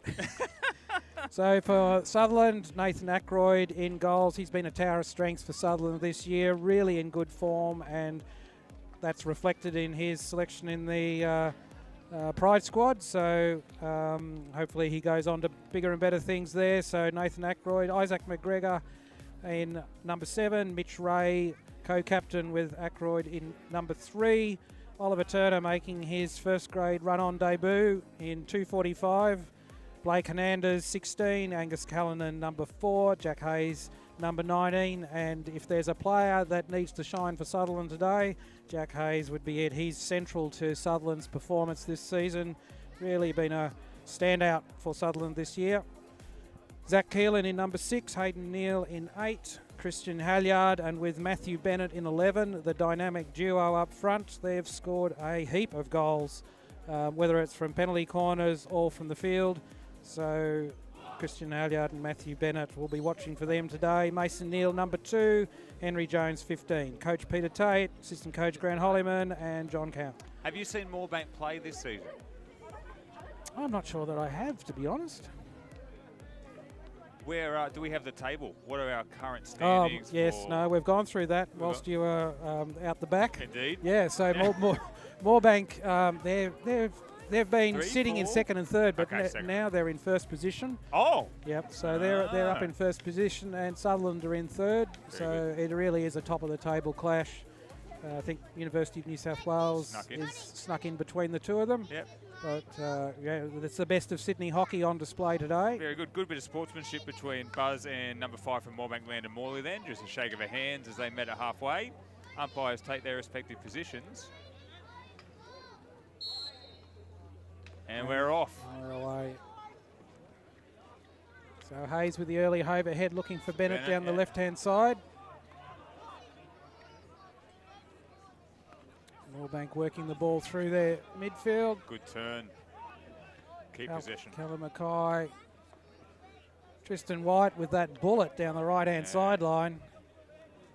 The physicality of the game at this level opens up different options in terms of the length of the pass, doesn't it? Like when you can do a 50 to a 60 metre overhead on a dot. Yes, well, that's right. I mean, and that's what the international player can do. Yeah. And you'll be able to watch and enjoy, I think, this afternoon, particularly the passing quality of a Tristan White and a Jack Hayes. Yeah. Both of them have really shown their class over the years. And Moorebank can get the first shot at the penalty corner. Yeah, it's a ball onto Blake Ananda's foot just inside the top of the D there. And Moorebank have the first opportunity. So I'm going to guess we're going to see 2 Castles. And I'm going to bet it goes to the one on the right-hand side to start off with. You're throwing up the bet like 60 seconds into the game. Absolutely. I'm going to bet you a high five on it. Right.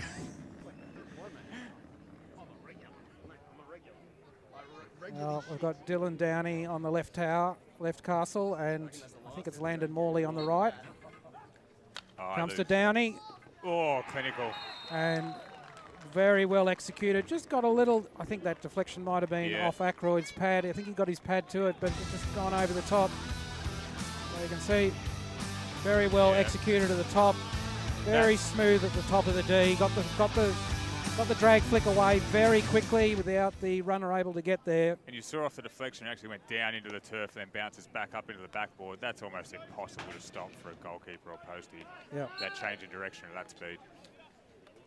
So Moorebank with the opening offer. And Enders straight up the right side. Yes, he was looking for Mason Neal there. So clever wraparound by number 13, Callum McKay, but good intercept. Good intercept there from Hayden Neal. It's good work. Callum McKay.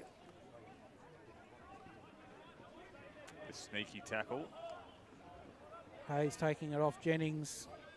Hayes doing a lot of running in the centre there, even at this early stage. Looking for the long overhead there. Nathan Stewart picks it off. And his long pass through to Landon Morley. Oliver Turner took it off his stick, and now Hayes with a long ball through.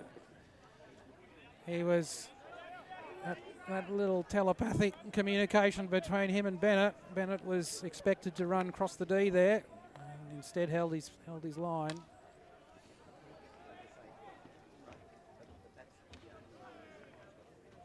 Moorebank coming through the D.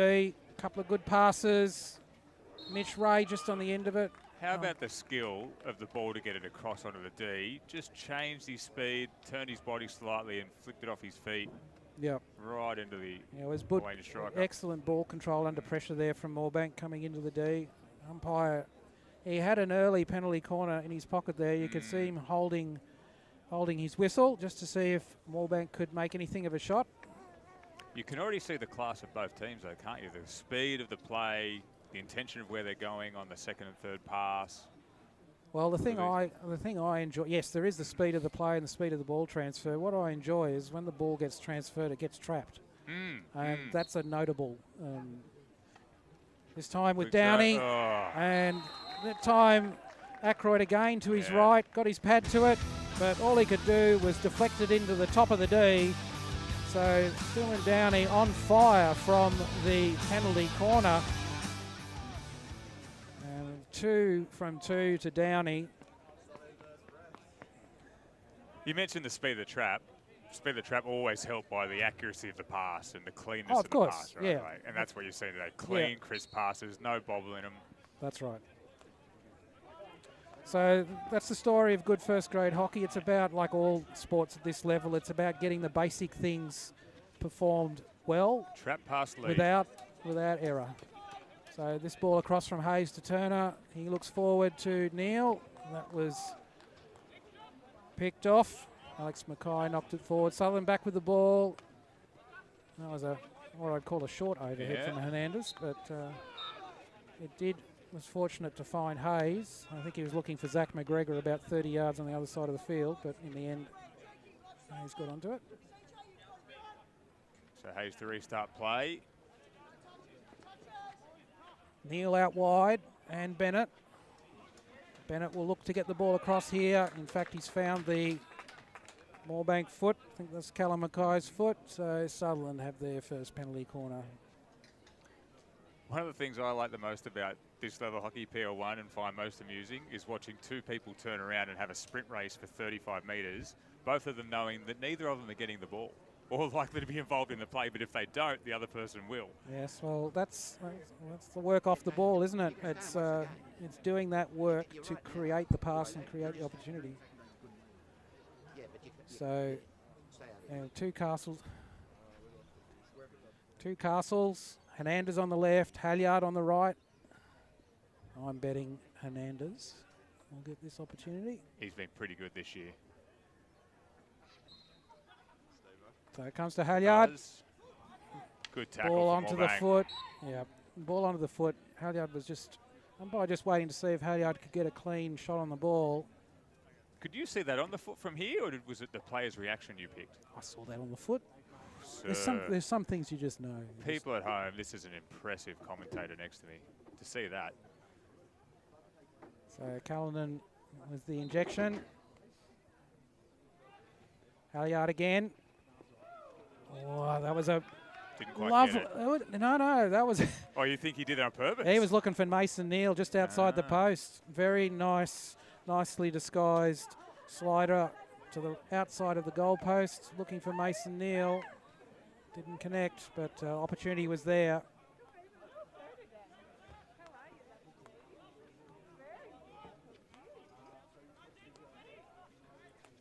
So Moorebank a bit steady here. Good tackle. Callanan working hard to try and force the turnover.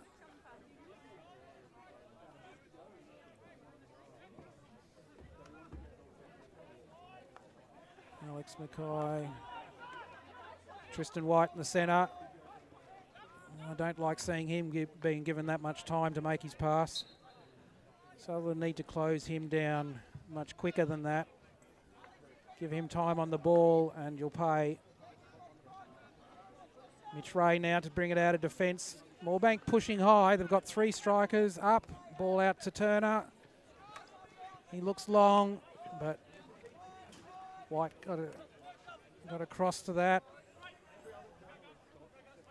Now Moorebank down the sideline. Callanan shadowing. Mitch Ray holding off there, not rushing in, no, good not wanting to concede a penalty.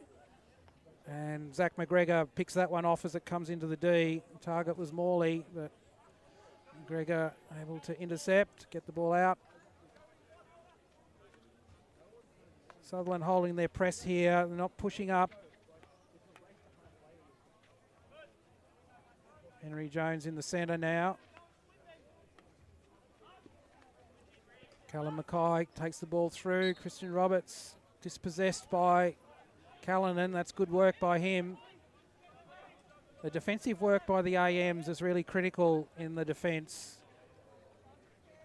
If you've got your AMs picking up their players, makes all the difference. This ball through to Turner. This trap there on the sideline. Turns it over. White will come forward again. Missed trap. Clearance from Sutherland out to Jones. So Moorebank with a fair bit of possession here. They've had the ball for a few minutes and a few attacks on the D. Sutherland only able to clear, not to hold as they go out of defence. Great ball through there from Downey. Looking for the shin pad, and he's done so with a little four-stick so flick. Braden Sutherland carrying that ball along the back line and finds the Sutherland foot. So Moorebank with another corner. Downey would be loving this. 2 from 2 so far. What do you think? If it ain't broke, don't fix it. Same player, same move. Well, for the chance of the hat trick, of course. No, I mean, Downey's had so much time at the top of the D. There's no reason not to go there again. You don't need the real question is, does he go to Ackroyd's right, as he's done with the last two corners, or does he push this one left? So Downey with the ball. He's gone to his left. Yeah, he was going to the left, but yeah, that one hit the on-rushing defender, so umpire's blowing that for dangerous.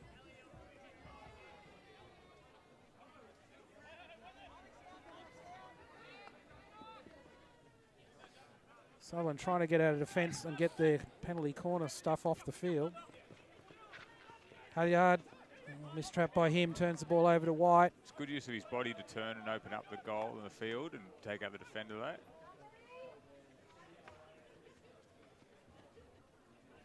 So Sutherland have had a couple of possessions there coming out of defence, but they've turned the ball over fairly quickly with longer passes. Need to be a little bit more patient, hold the ball going into attack.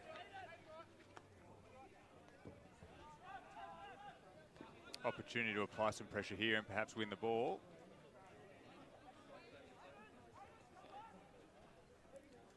Good work by Mallon on the sideline there.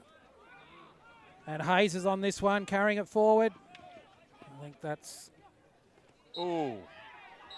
There you go. Lifted ball off the Moorebank stick into Henry Jones. Initially, umpire blew the penalty, then realised the infringement occurred in the circle, so changed his decision from a free hit to Sutherland to a penalty corner.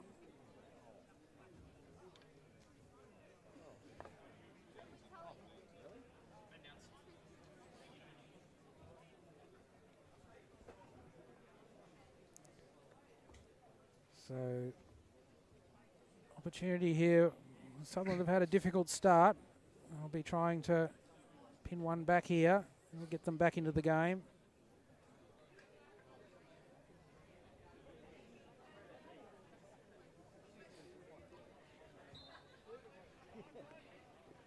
Hernandez, good strike, but...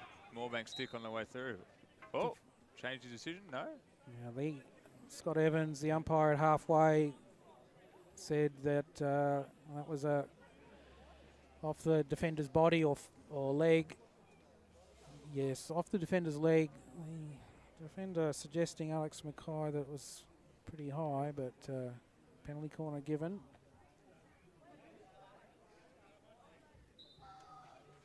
Hernandez, well struck and hits the post. So desperately unlucky there for Sutherland. Took a deflection on the way in and then hit the post. So Moorebank come away. Zach McGregor got his stick desperately on the end of that. So Moorebank have the ball from the sideline. McGregor doesn't get across to that. Mallon now. Striker's got it. Moorebank looking under pressure from Sutherland, trying to work that ball into the D, but the numbers were against them. This is where Sutherland need to retain possession as they come out of the D. Hayes has got the ball in the centre. He'll keep possession there. He's got 3 on him. And now we'll drop the ball wide.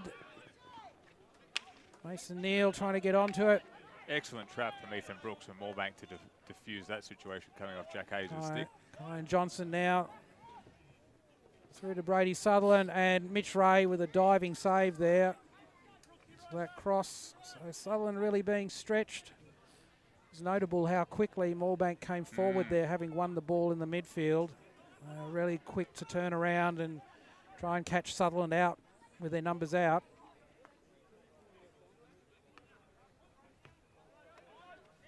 Wide in the centre.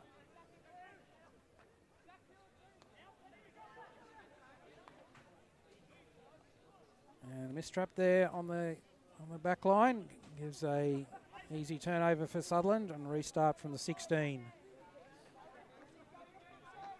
So McGregor with the ball, trying to look out. Where's he going to put that to? And fortuitous fall. Yep. Manages to bounce it over to Moorebank defenders, and then Angus Cullinan just couldn't pull it down. So Moorebank from the sideline, and they come forward again. White in the centre, he's been setting up Moorebank's tackle from Mitch Ray there. Yeah, I don't like the amount of time that Tristan White's getting to make his passes through the centre of the field there. Sutherland need to put a little bit more pressure on him.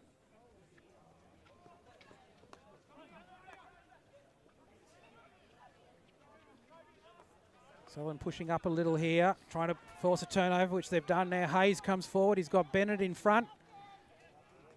But, fairly high-risk pass there. Only Bennett in front, and just too many Moorebank defenders. So Sutherland forced to get back and cover again.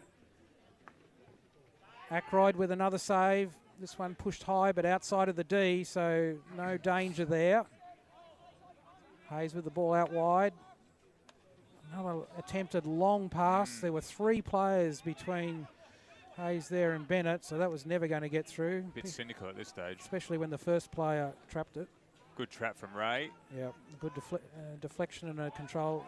Good work from Henry Jones on the ball there. To capture that. Excellent control from Jones. Good ball retention. Put the ball on the feet as he ran out of options. Now Cullinan.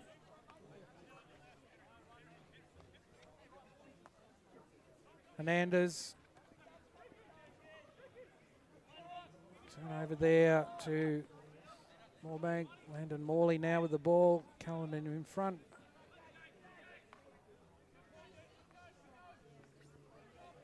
Great pick off there by Blake Hernandez. One-handed. Zach McGregor looking for the 50-yard overhead. Only found 10 yards.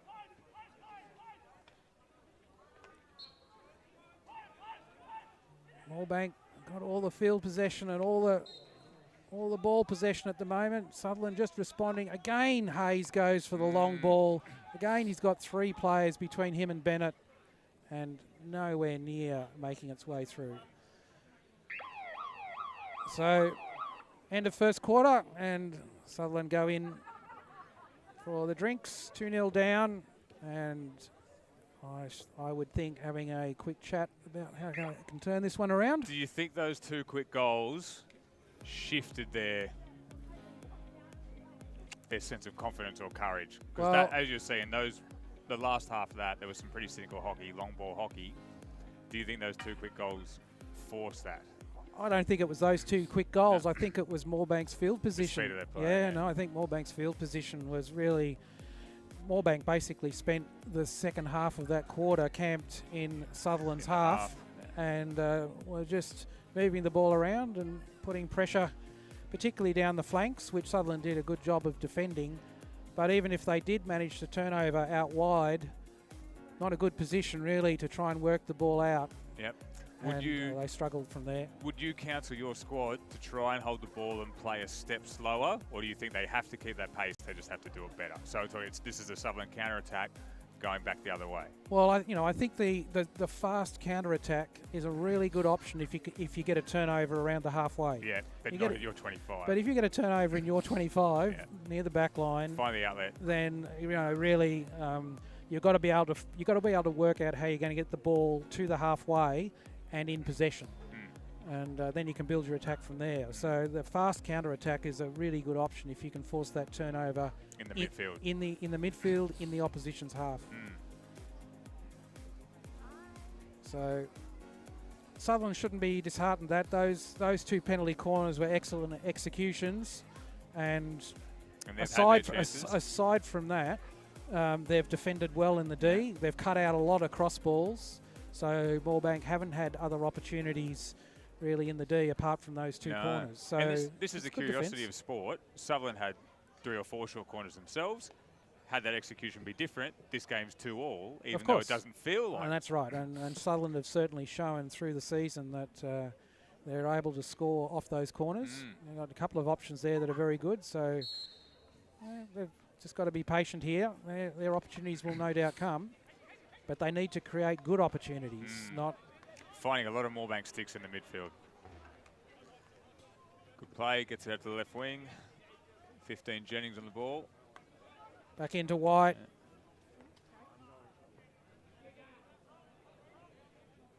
So Moorebank with the ball from the sideline. Plenty of Southern blue in front. And off a blue stick over the back line. So Moorebank probably happy to restart from the 25. Gives them a few more options. Nathan Stewart and White exchanging the ball there. Great Hayes trap. picks off. Hayes picks off now. He's got two in front. Bennett on his left. Halyard on his right. Halyard pushing right. And Tristan White with a very professional hold up there. Got his body in front of Hayes. I would have loved the pass to come a little early. And Moorebank managed to get 9/10 of their team back behind the ball. I thought Buzz was in a position there, or Christian Hayard to those unintroduced. Callanan with the ball out wide. Umpire said he's lifted that, just a little bobble. He's lifted that into the player's body, so penalty. Very unfortunate. Nathan Stewart gets the ball moving. Downey.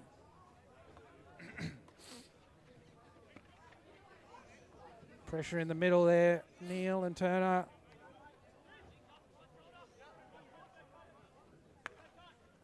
White out wide. Hayes again makes the intercept. Now no one in front, so he's going to go. And good defence. Good defence there from Stewart. Clean tackle. Comes away.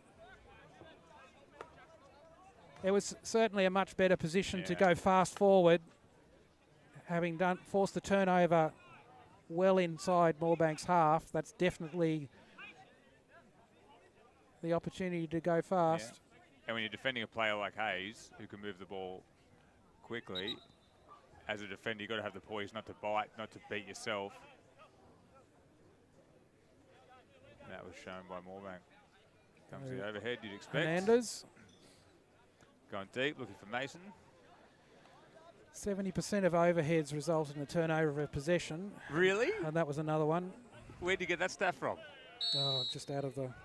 You made it up, like 99% no, statistics? that's out of the library, mate. The library? Yep. So Moorebank coming forward. Turner caught 2-on-1. And... Shadowed out by Ackroyd. Did you sit in front of the Pro League with a little sketchbook just doing some tallies? Oh, I think it was some coaching course I went to at some stage. Yeah. But, I mean, you know, that's... Overheads...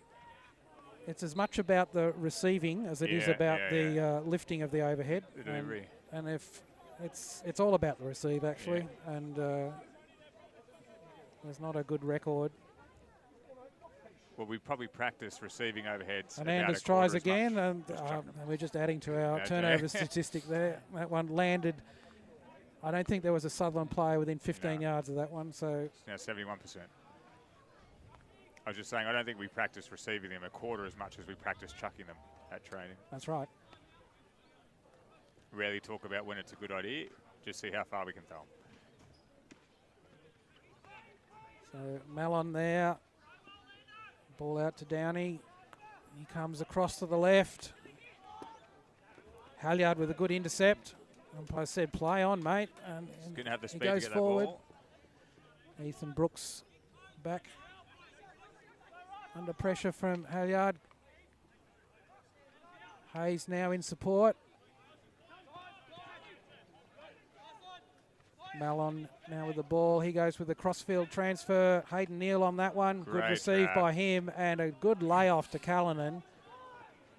Well executed by Hayden Neal there. Got himself into position, dropped the ball to his feet, and a simple layoff to Callanan. Callum Mackay coming forward through Lennon. Excellent shape from the Moorebank attack. Triangles all over the place. Kyan Johnson out wide there. Up high.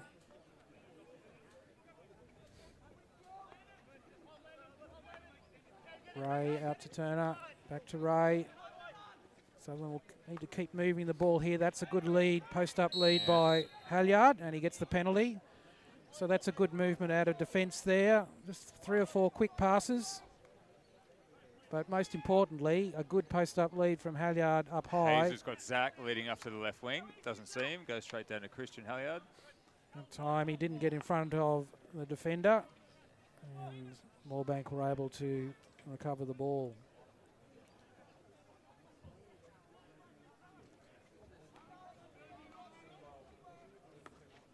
Hernandez across to Ray. Finds Hayes inside. Out to Turner on the sideline. Down the sideline finds Bennett. Good trap from Bennett. Good lead from Bennett. Bennett with 2 on him, which is just a distraction. Great feint. Through the... Excellent tackle from... Yeah, I think it was the 4th defender that got him. Stewart. Needed to find a layoff after that first elimination. Bennett there, but anyway, Sutherland have the ball again. Trying to go through the top of the D. Picked off by Mallon. Takes the ball wide. Moorebank looking to... No, they're holding the ball up there. Good decision making there. The Sutherland numbers were in front, so rather than take the risk on the pass, they've pulled it back into their defence and retain possession as they come to the halfway. So this is the kind of play we haven't really seen this afternoon yet. The settle down, just move it around and see how the defence responds. Moorebank working this ball through the midfield. Hayden Neal able to intercept. Hayes again looks long. Not getting through. Well, clearly this is a pre-planned play because it's been executed half a dozen times. No result yet. Johnson lays the ball out right. Downey on it. Into Alex Mackay and out left to Ethan Brooks. Neal diving for the intercept there. Ray's got 2 on him here. He'll try and hold this ball up. Gets his stick on it. Hernandez now. This is where Sutherland need to win a possession. Turner with the ball. Carrying it down the sideline. No one in front of him. So turnover again. And Moorebank come back with it.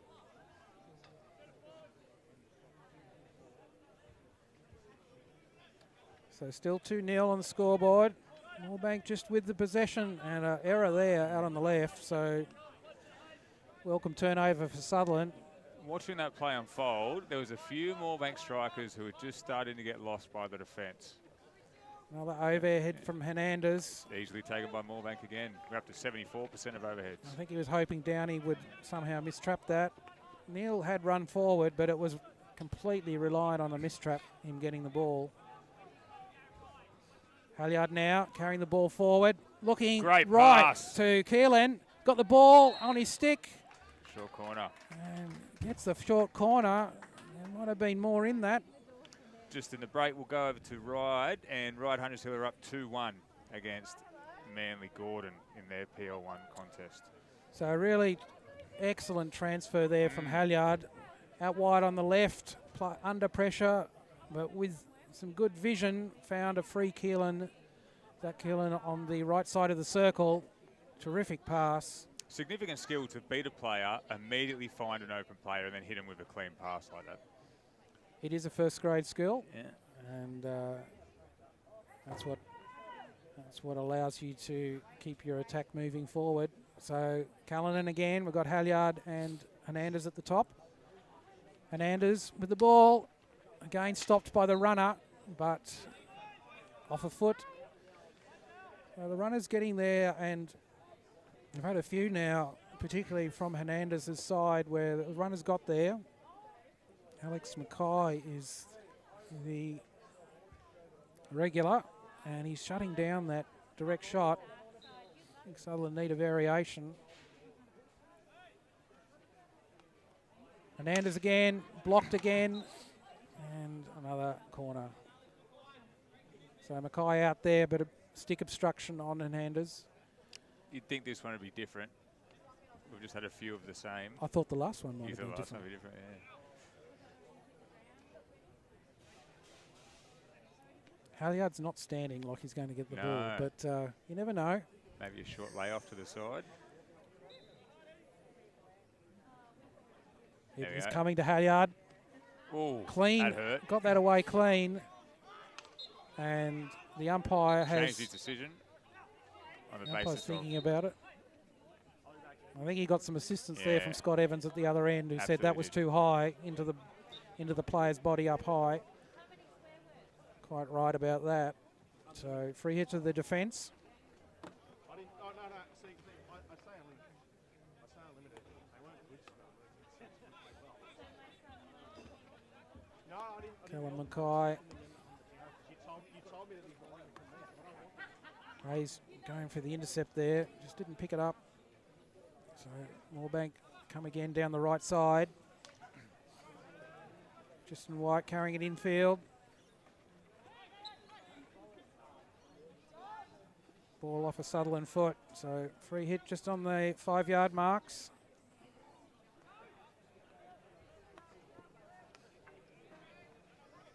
Sutherland all back in defence. Trying to keep this one out. Good tackle by Henry Jones there. Should have got a penalty and in fact has. So good work by Jones there. Just in support of Cullen in defence. Just an example there about, it's really about tackling or defending as a pair or as a three. One-off defence is a difficult proposition.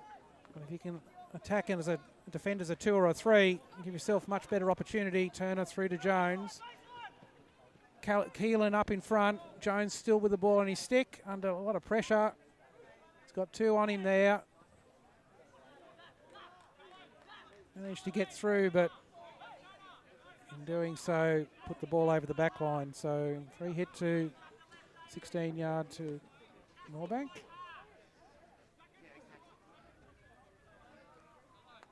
Was a better play by Sutherland coming out of defence there. Hayes found the player out wide to the right. Gave them more opportunity to go forward rather than the direct long pass. Misdirected pass there. Sutherland back in possession. Hayes carrying the ball out. no open lead up the forwards. Just carrying the ball into space. That's Goes a good to pass. looks wide to McGregor.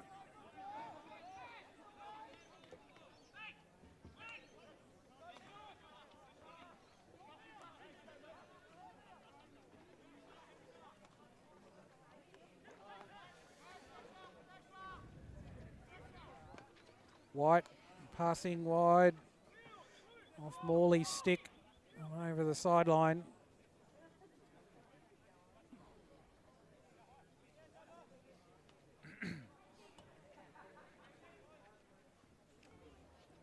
There you go. Get another one. I think there's another on our tally of misdirected overheads. So White comes forward. Oh, deflection off Sutherland's stick, lands on with Moorebank in the D. disastrous. And in the end, Ackroyd was bypassed and a simple goal, simple conversion from Moorebank. Yeah, just a little flick pass that beat Ackroyd. And I think that might have been Morley there on the...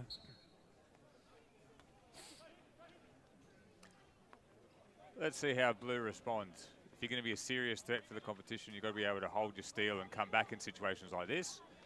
Excellent individual skill from Jack Hayes. So Downey, so neatly taken by Downey, and he comes forward. Moorebank bringing the ball forward. Trying to get their numbers forward.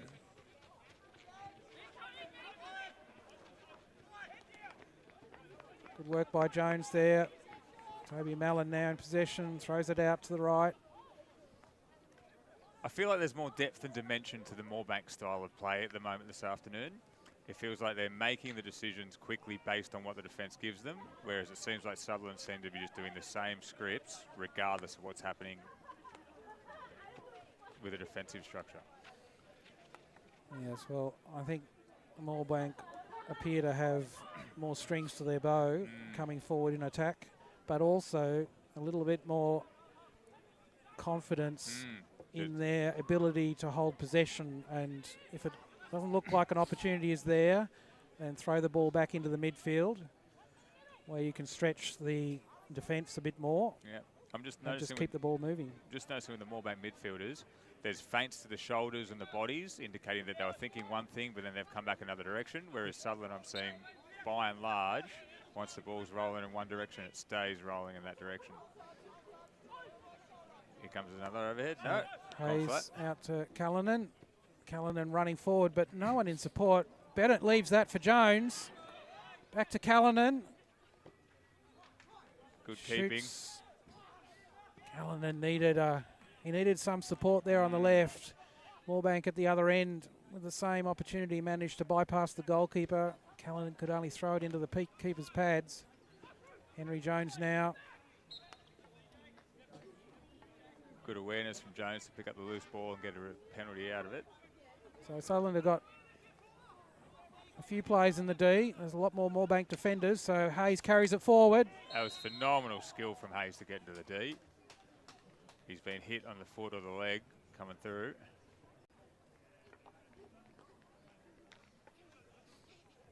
Yeah, I don't think you'll see a better player in Sydney hockey with the ball off the ground than Jack Hayes. His 3D skills are pretty phenomenal.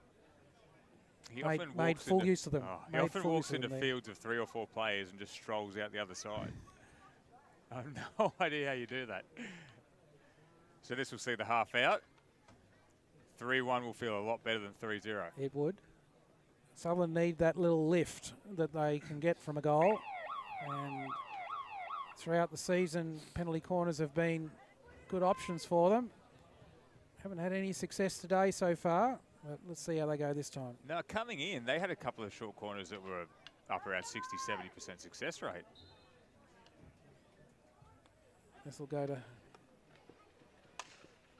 That was an interesting combination. Yeah. McGregor was up there in place of Halyard. Ably defended. And unsurprisingly, he's laid it off. So the attempt there was to get the ball around the first runner. So good to see them try that option. But in the end, Hernandez was blocked. So the teams go off the pitch. Sutherland down 0-3, wrong end of a 3-0 scoreline.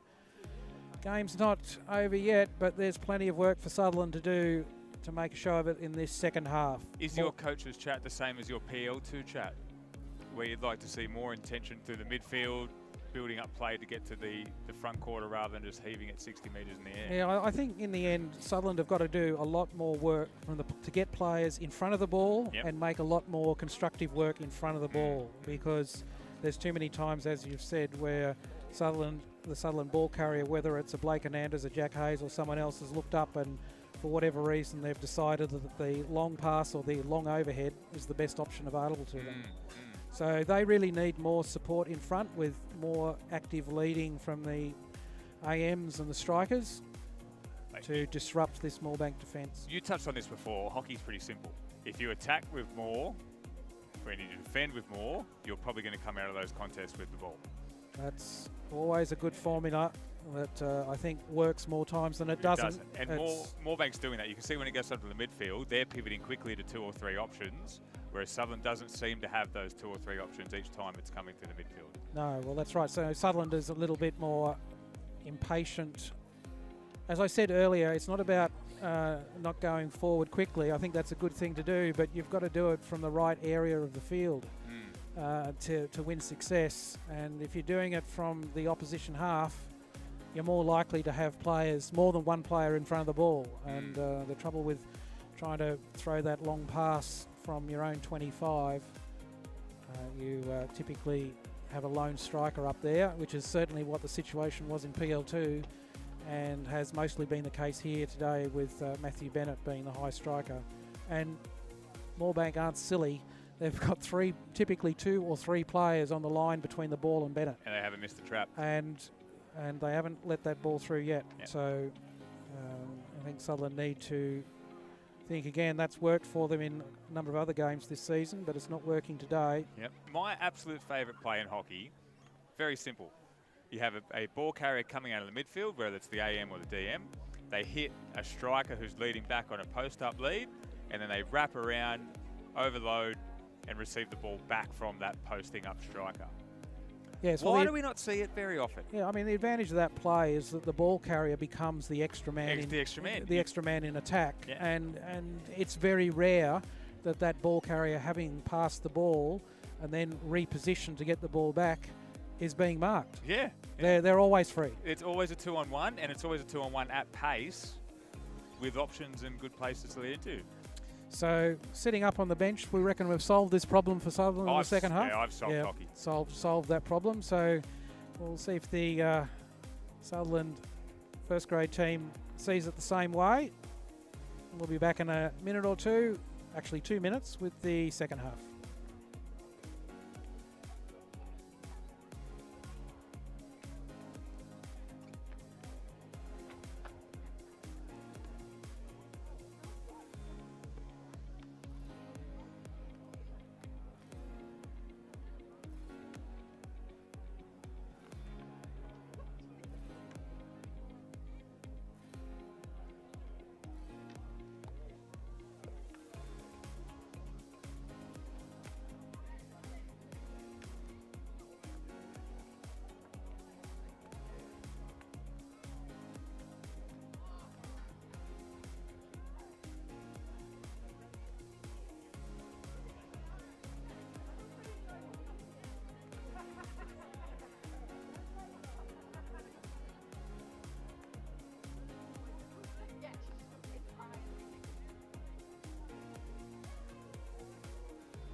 The teenagers have been escorted off the pitch by the ball team as Peel went to take their positions for the second half. Moorebank now running from north to south.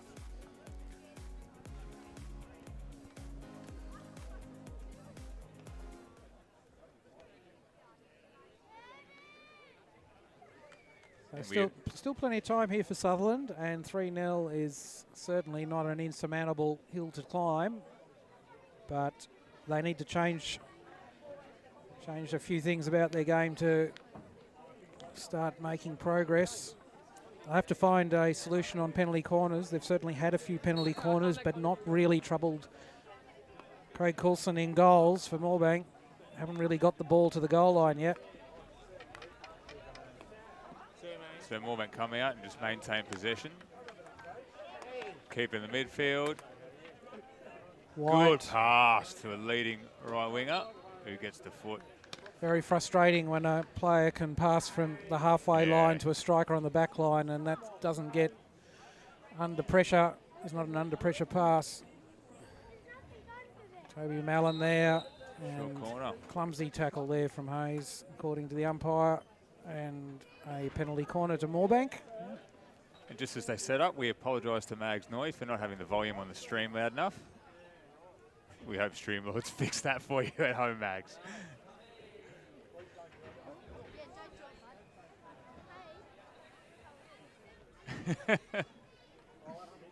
So Sutherland setting up in defence. Moorebank have had a pretty good run on the corners so far.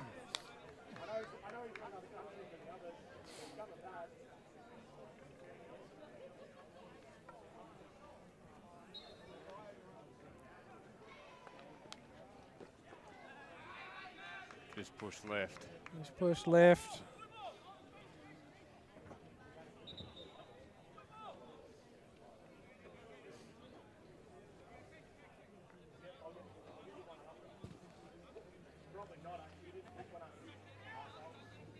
White on the ball, out wide to the left. Mason Neal putting pressure on there. Good little wrap around and tap there. And then he's found some space in the middle of the field. He'll maintain possession. Back with Mackay. Stewart. Good ball movement from Moorebank here. Sutherland fairly static. Clever lead. Good positioning from the winger. Oh, Good wow. pass. Yeah. Mason Neal lucky there. Fairly clumsy tackle.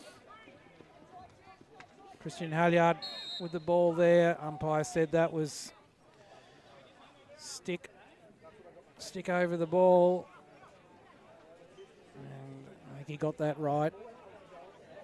So turnover. And Moorebank back with the ball.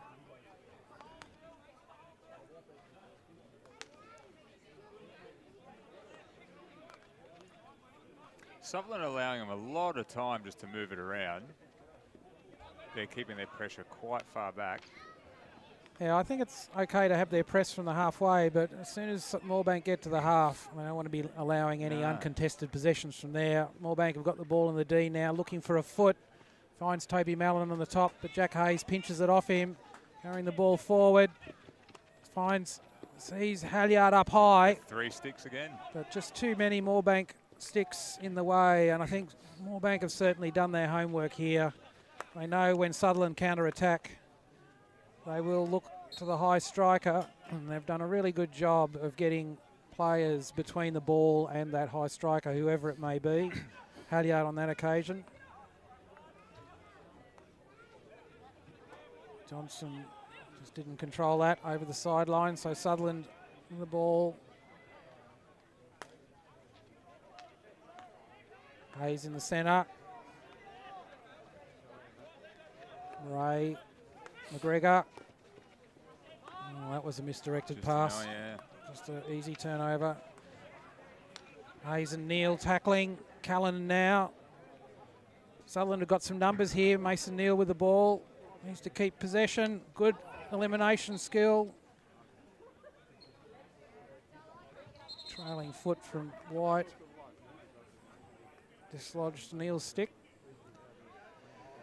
So after Moorebank have been able to get 11 players behind the 25, Sutherland are now set to take their free hit. The bus is in position. Callanan just didn't control that, but odds weren't good for Sutherland there. They need to draw the Moorebank players out, which they're doing here. Ray McGregor up high, good field position by him. Gets the free hit. Left side defender working high like that is really difficult for the opposition to counteract. Halyard with the ball. Hayes comes across. You're asking a lot of anyone, including Jack Hayes, to try and beat 3 people to get into the D every time you come up. So now with Ray. Keelan. Good roll. Lead to Callanan. the baseline. Turner out wide. Well, attempt to penetrate the D there. Some good passing. Didn't come off. And now Moorebank Look at the back down the sideline. Number 12. That's Alex Mackay. That's a Good huge run by him. Toby Mallon now out on the right. So Sutherland need to defend here.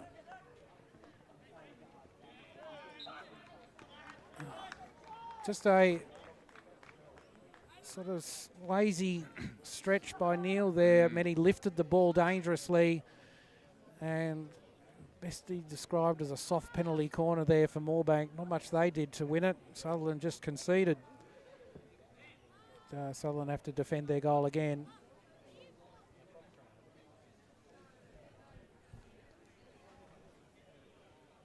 So in many respects, more of the same from the first half so far this quarter. Sutherland haven't been able to change the momentum of the game yet. So 2 at the top. Ooh, a shift. A little shift. Yeah, shimmy. Trying to disrupt. Good run out there from Sutherland. I think Blake Hernandez got onto that one. Deflected it over the high over the top of the goal. Downey. Mallon. Good tackle there from Keelan. And Henry Jones. Cullinan. Now Keelan, he looks for Neal out wide. That's good work out of defence from Sutherland. Now Ray. That's much better control. So Sutherland have got most of the team in front of the ball now. Turner now with the ball on the sideline. This is looking much better.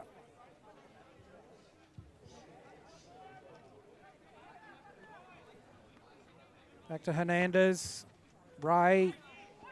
Oh, nice little feint from Ray. Good shimmy, I think we call that. McGregor. And Neal was never going to get that ball. It's just been too easy on the interception for them all day, hasn't it? Neal needed to do a lot more work to make a good lead out of that, to get that ball. Anyway, Hayes is back on it now. Good trap. Good trap by Neal, but he's surrounded by 3 and it just bounces off his stick and a turnover.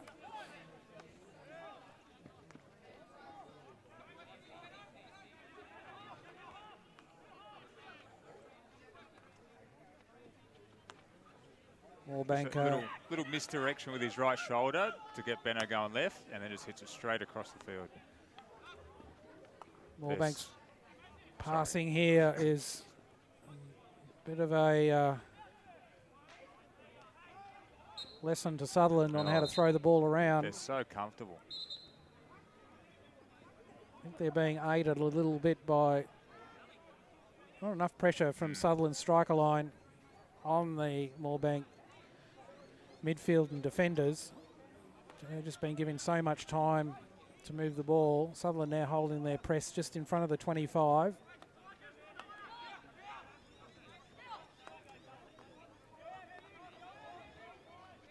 I've felt what I've noticed, and tell me if you think I'm wrong, it's fine to hold your press back, but then when you've actually engaged the person on the ball, you need to be a little bit closer than 2 metres. I feel like the defender's been too far back from the ball to actually put any pressure on the ball holder. Yeah, well, I think, you know, you've got to have an objective in that press, and once the ball's gone to a sideline, I think you've got to be a little bit, you've got to be a lot more proactive in trying to hold the ball in there and win it back.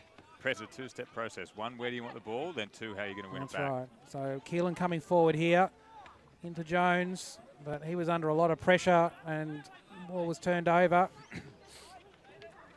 Troy Sutherland carrying it forward. Nathan Stewart with the ball just on the 25. Halliard, the super sub, almost won that ball.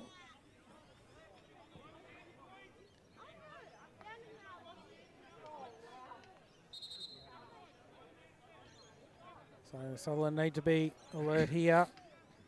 On the whole, they've done a good job defending their D, but having said that, open player on the back line.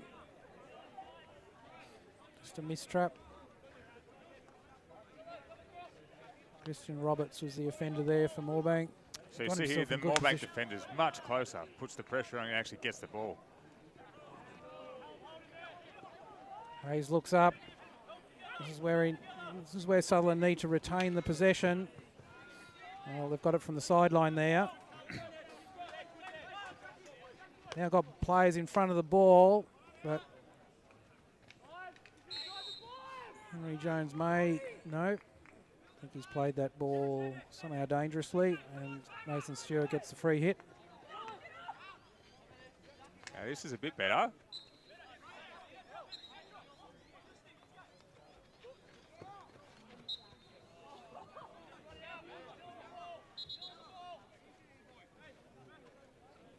Does the rule of the overhead change when the ball gets that low? The rule of the so like you have to give 5, but when Jack came in there, I don't know what. Oh, it's well below the waist. Yeah. It's fair enough. I'm not quite sure what that one is. Kyan Johnson there eliminates Zach Keelan, but Hayes gets back. Johnson comes again, and I think Hayes might have got his stick in there. Ball over the back line.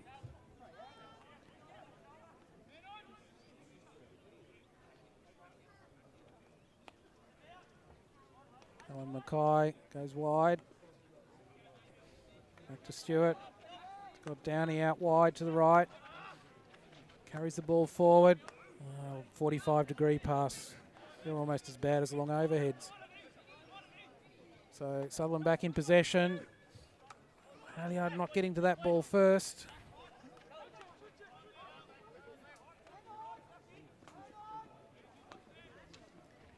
Good carry, using the body to get in on the Good space. block there from Hernandez. Working hard.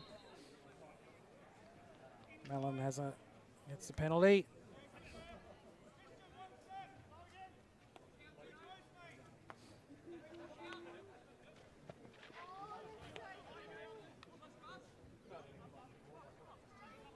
Back with Stewart. A couple of strikers up, and Stewart runs straight past them.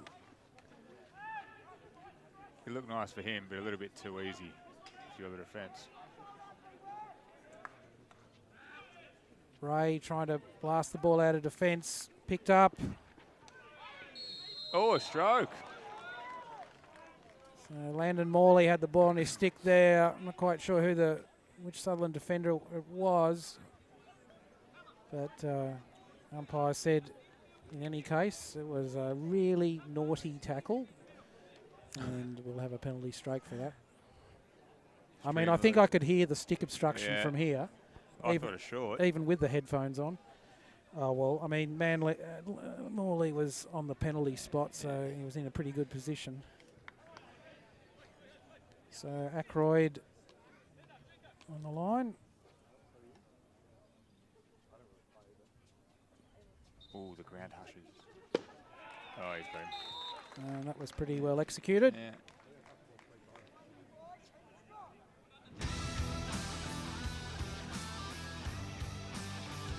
So pushed Ackroyd the wrong way, and the ball into the bottom right. Very efficient penalty stroke. Good carry from Johnson. Moorebank up 4-0. Bennett with the ball now. Moorebank could just best be described as swarming now. Swarming the Sutherland ball carrier. Look at the speed of White as it moves across the field. Great That's turn. A great pirouette by Jones. Oh. Ball did go through, but all it found was Zach Keelan's heel instead of his stick. Oh, who's talking? Call for the captain. Captain Ray comes up from the south end. Said, is there a Bunnings over there? I think by his body language, Scott Evans is suggesting to the umpire that I've reached my limit of feedback from the Sutherland team. I'm not finding it particularly helpful to my performance, and so I ask it to stop.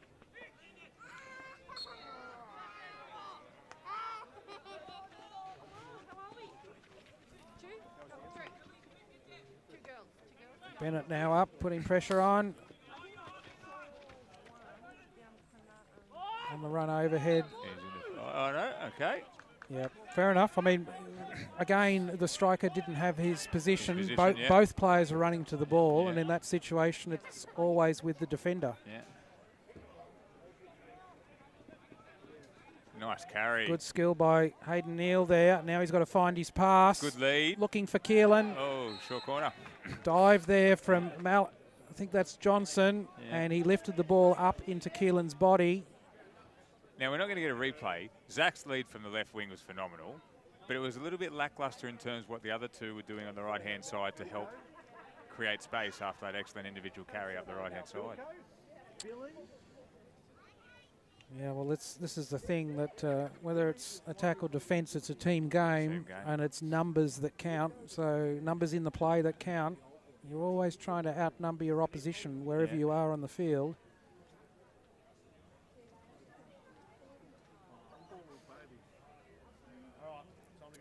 A chance for Sutherland to get one back here and perhaps get some momentum back into the game for them. Good injection, bubble trap. Ah, fortunate. Well, it was a bit sloppy at the top, Yeah. but Halyard got onto it, and this time made a clean shot of it, and sort of went through Moorebank's goalkeeper Craig Colson, got a pad to it, but not enough to stop the ball crossing the line, and Sutherland have one back. So score now 4-1, and Sutherland have one on the board, and hopefully a bit more of a spring in their step, or running in their legs.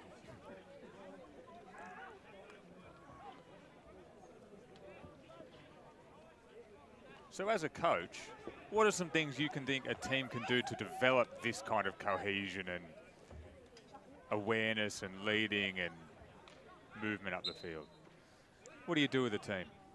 Well, one of the things you mentioned there was, you know, awareness, and there's both an awareness and an attitude thing here about how you play the game, and you know, you can educate and talk, but players have to experience that. They have to sort of understand. It's almost like identifying triggers in a game that suggests that, okay, if this happens, then I need to do this, and that trigger needs to generate almost an automatic response. I would suggest it is an automatic response. So I think, in terms of what we're learning about the brain in education, the brain is a prediction machine. So when that player looks up, whatever the brain sees, it predicts the outcome. So the more experience you have with hockey, the more of those opportunities you've had for the brain to learn, okay, this will probably work. That's what's colloquially known as reading the play. The game, yeah. And when you can see players that have got that sort of experience. They've watched games, participated in games for X number of years, and they know when that ball's gone right to left, you know, where the probabilities are it's going to go next. Yep. And it's about anticipating that and positioning yourself. The pass may not come, but if you have positioned yourself, then you've got a good chance of getting the right result.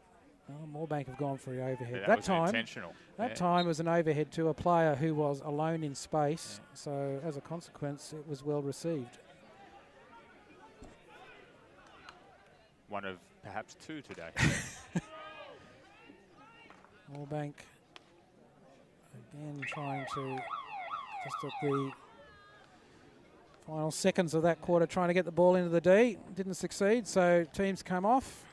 1-1 for that quarter, but Moorebank have the lead 4-1. So with 1 quarter remaining, it's a big ask for Sutherland, but it'll be interesting to see how they respond and what sort of fight they can put into this last quarter. Yeah, and to the point that perhaps if it's not about the game this afternoon, it's about the next 3 in the final series you've got coming up in a month's time. You want to build some kind of belief in yourself as a team that when it gets tough, you don't give up on each other, you keep playing the right way and you keep doing the right things. Disposition. Yeah, well, I mean, there's a lot of games through the year when it's such a disconnected competition. There's so many games in the year that Sutherland and Moorebank have won by very large margins. They don't get that many opportunities to play equal strength teams. No. So these are the games that really count. Yep. These are the learning opportunities. These are the games where you develop as a player and as a team. If you can perform in these situations, recognise where you've got to improve. When you win a game 8-0, you don't not much to learn. You don't take a lot out of that. But in these sorts of situations, there's lots to learn. Yep. And hopefully Southern will reflect on that not only at the end of this game, but at the end of this quarter. Yeah. And we'll see some changes in this final quarter. Especially as a young team, I remember the hubris of youth. When you have an 8-0 game, you start to think yourself pretty good, and you don't necessarily respect the effort or the preparation or the process as much. You just start to think, oh, we're a bit golden here. So this is the game where you develop the humility and the tenacity. Yeah, well, I mean, I'm sure Sutherland didn't expect anything other than a extremely difficult game against Moorebank today. There was no surprise in that. But Moorebank's execution has been exceptionally good. So I'm just looking at your notes. Moorebank sitting on first, 10 wins, 2 losses. Do you remember who the losses came to? No, I think one of them was a loss to either a Northwest Strikers or a University of New South Wales, but the other one was a team lower in the competition, I think. However, Sutherland is before them this afternoon, and so far they've acquitted themselves pretty well. They'll be likewise looking to really send a message to Sutherland actually this afternoon and add to their tally in this final quarter. I'm sure they'll be looking to score again. How much do you put into the mental game coming to a final series when you beat a team 1 or 2 games out? How much effect do you think that has? Let's start with the losing team. Do you think? I mean, it depends the circumstances of the losing team, but in the end, it's about how it affects the losing team's attitude. The attitude, yeah. If the losing team think, well, you know, we lost that game, but there were all these issues, then you know they don't necessarily suffer from it in terms of future games. But you know, whether they win, whether they have excuses or not, they've got to recognise that they've got to do things differently to beat this team in the future. That was a phenomenal trap from Sutherland. One hand back stick on the left. Was it Sutherland? No, number 5. Morley. My apologies, Mr. Morley. That was a phenomenal trap. So Neil putting pressure on there as Roberts received the ball. I'd like to have seen a lot more of that, not just by Neil, but by the other midfielders today. You've got to have the pressure on the opposition as they receive the ball.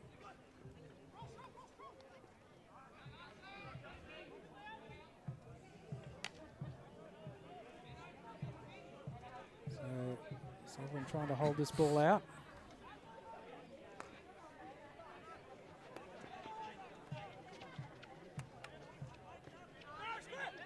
Bennett up in front of White, managed to intercept that one, but unfortunately for Sutherland, turned it over.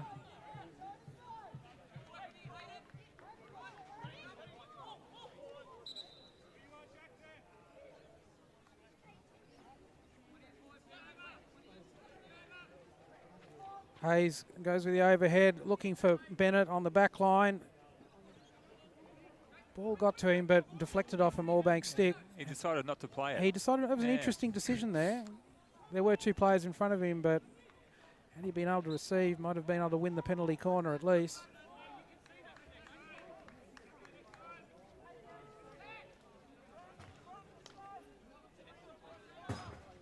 That's confidence.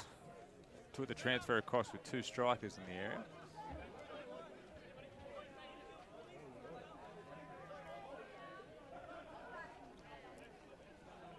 Ray on the ball. Goes to McGregor. Good feint. He's got maintains control. Hernandez out to his right, so Sutherland trying to get this ball out right through a back 4.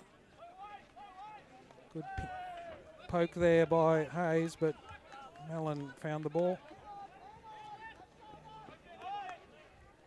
I really liked how Jennings played the ball then. He had nice bent knees, gave him a lot of vision. Good intercept. Good intercept, but didn't have enough control to stop Moorebank. Oh, great backstick drag. Hayes looking wide to the right. But once again, 3 in the way.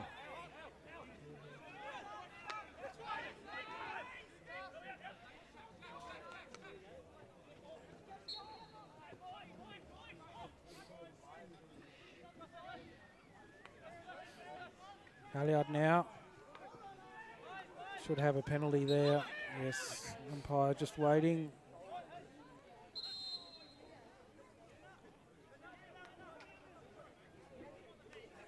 Even with the lights on, the light is very low. Must be hard for players out there. Hayes now. That was a good pinch by, that was White. Just basically came in and took the ball off Hayes.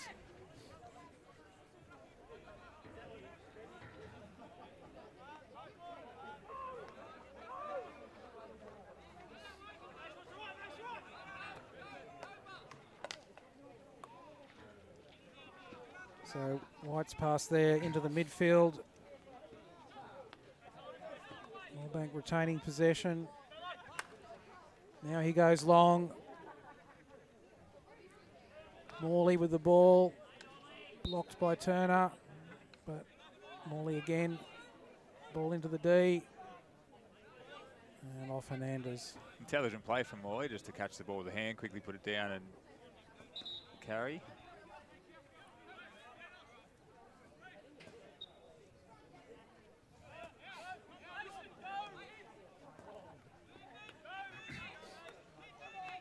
Downey, Stewart. Rare error there. Ball over the sideline, so Sutherland get a reprieve. Hayes brings it in.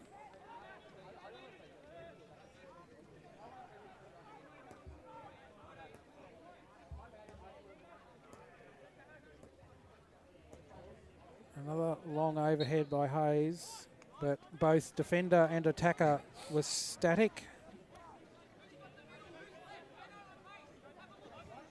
So the decision goes the defender's way.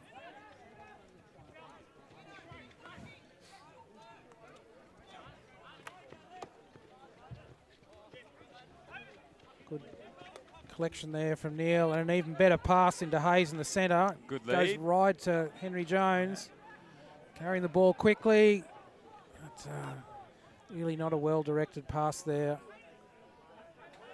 And Moorebank essentially just throw the ball up the other end of the field, and so we'll restart from there.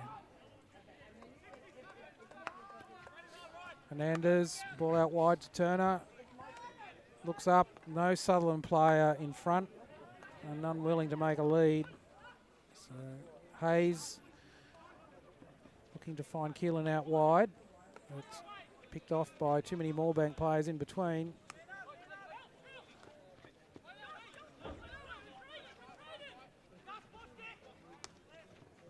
Good pick by Callanan there. Just only used a small amount of his foot.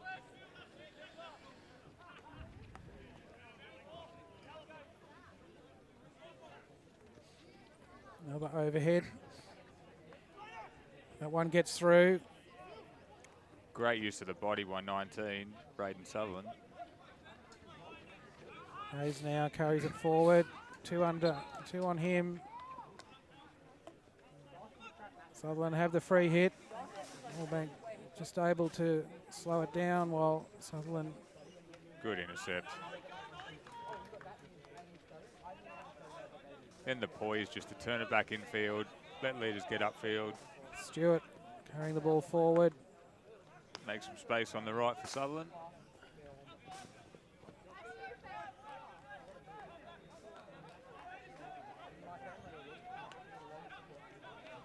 Ray, Turner, good pass there to Keelan with Bennett.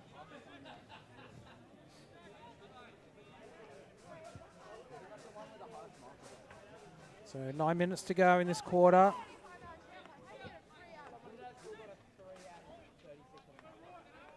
Sutherland pushing up, but Moorebank able to too easily work that ball through.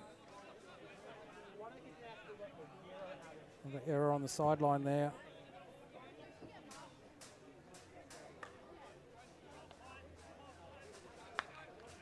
Good pass by Ray out to Callanan. He looks forward down the left, but again, no striker there. Sutherland striker's too slow to move across. Oh, good hold there. Ray out to Turner, good pass. That was a very nice play from Ray, and a quick shoulder feint and pulled it back in. Yep, Beat the defender, found the pass. So that sort of change of position, change of field position from left side to right. Should be good penetrating pass.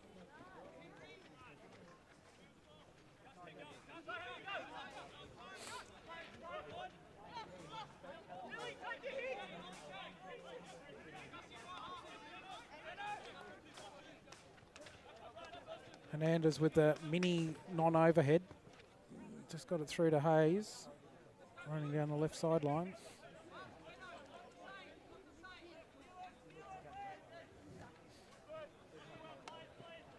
Hayes Ray well placed to receive that.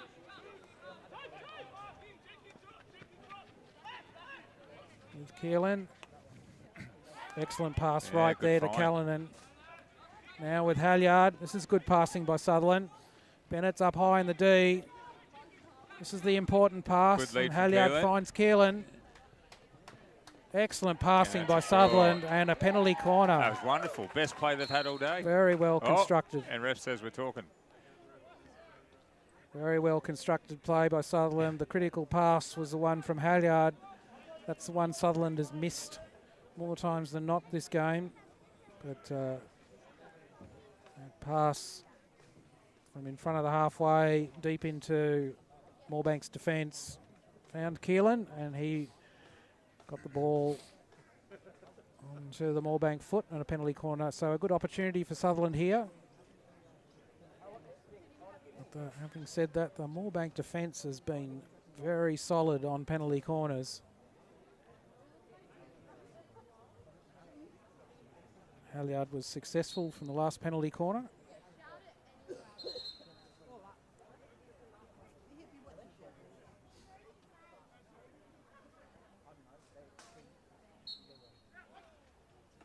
Hernandez, and that one's deflected wide.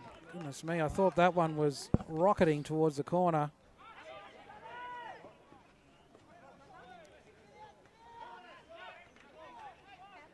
Moorebank working very hard in defence. And they win the penalty there. I think, again, it might have been an example of shielding the ball.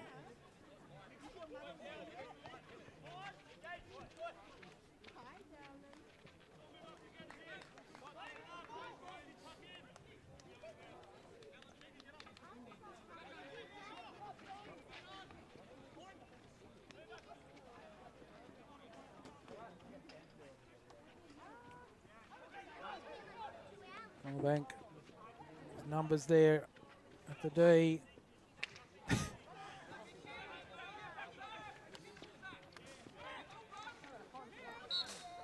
Good control from Halyard there in the centre. Carries forward. He's got numbers in front again. Yeah, good positioning from the Moorebank defence, and that's really slowed down the attack. So Callanan on the ball now. He'll drop it off to Hayes.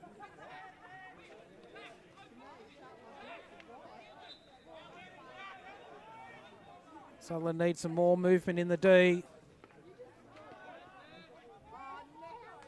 So Hayes found Bennett on the lead, but pretty challenging ball to receive. Number 25 again, back to Ray. Into the D. Keelan on the ball. Umpire finds a stick obstruction there on Keelan.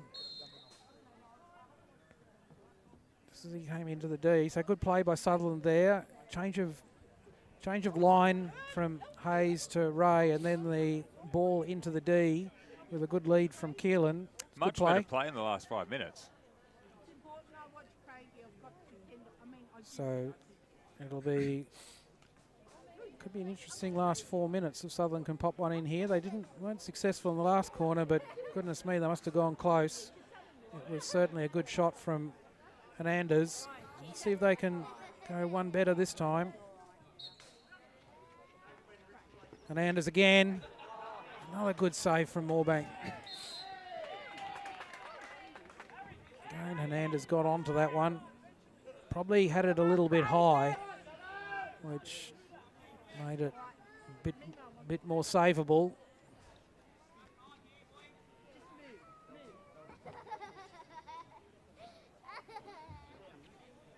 I feel that Hernandez is in the groove here. I think the ball will see him again. I think he's finding the net. I think he's got his line. To Halyard. Goes to Halyard. Oh, what a save. Well done, Keith. Congratulations, Craig. That was a lovely take from the air. So Sutherland back at the 25. Referee's talking.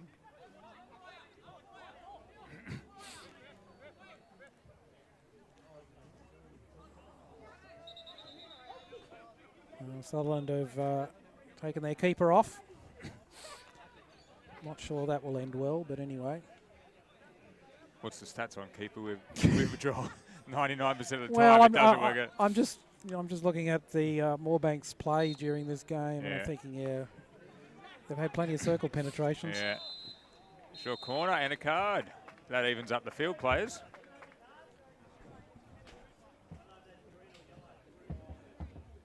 was that given a quick early shower? 19. Mr. Sutherland.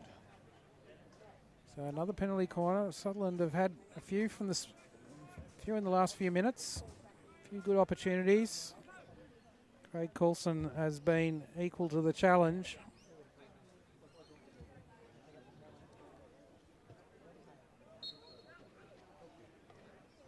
Halliard again, and this time he's got his line right down that left-hand side. Really good height this time, just above the backboard. Too low for Coulson, too low and wide for Coulson to reach. I heard a remark that's the hardest place to save a goal.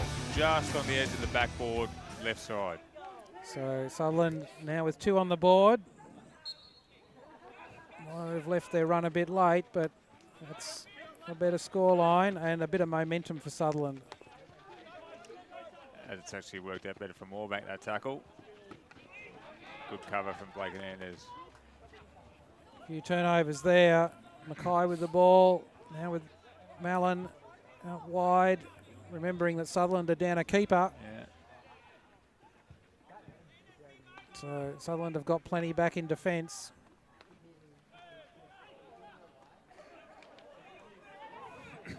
Bit of a scramble there in defence. I thought there was a Moorebank foot, but it is pretty dark from up here. So Moorebank trying to find the free player for a shot on goal. So the point of all these extra field players is to have lots of players up in attack. Sutherland haven't yet got that. They've only got 2 in front of the ball. They need a lot more. Hayes with the overhead. To Halliard in the middle of the pitch. Good Able to receive. trapped. You had the right winger. You knew where the lead was. Just couldn't get there. That was a good block there from McGregor. If Sutherland are going to play without a keeper to get the extra field players, they've got to have those field players in a attacking position.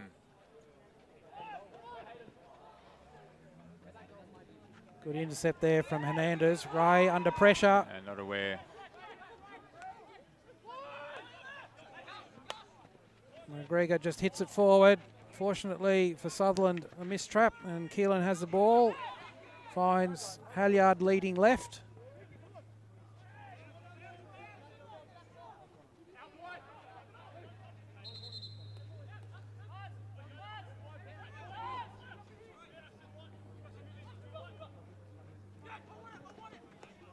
Halliard is probably always going to pass crossfield there. I think Moorebank read that. And Morley going forward. That's going to get a card. And Hayden Neal has got a Yeah. yellow card for his trouble. 10 minutes. 10-minute yellow card. That is a serious yellow card with 2 seconds to go. Clock's been stopped. The clock has been stopped. Yeah.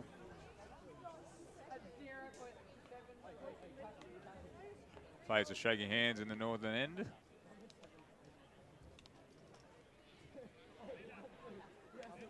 So from this opportunity,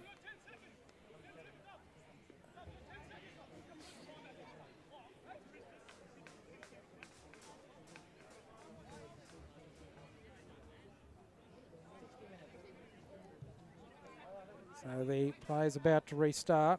I think the clock might have been, the clock has been turned off. Yeah.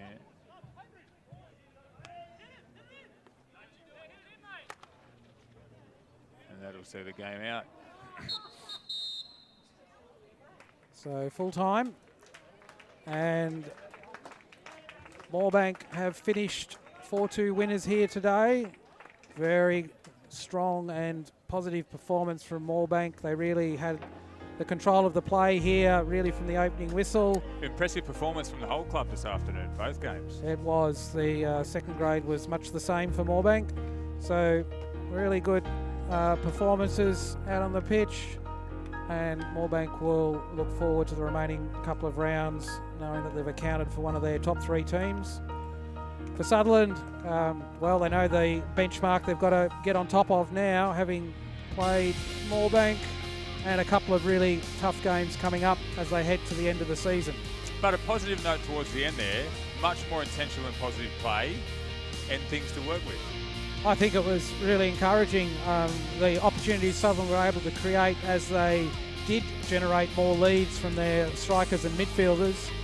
They certainly opened up opportunities. So possibilities are there. It'll be interesting to see over the next few weeks if they're able to put that in place. Indeed. So from Tradies Hockey Park, thank you to the Honourable MP for Miranda Eleni-Patinos for coming down and showing her support of the club. Thank you again to all the supporters. Tradies, the primary supporter, Acorn Building, DACA Architecture, Runella for your shoes down at Cronulla, 2020 Sports Physiotherapy, More Than Meat, and everyone down here in the club this afternoon. Thank you very much for your company and hospitality. It was a real pleasure to share these games with you, Sir Craig. Well, Patrick, in the apprentice seat, I think you have come through. You have come through with all stars shining. So thank you for your assistance this afternoon, and thank you to Luke Domro and his production team. It's a really impressive performance and a lot of work that goes into bringing this video production to our audience. We hope to see you again sometime later in the season. And good luck to all those finishing their seasons over the next few weeks. May you enjoy your hockey.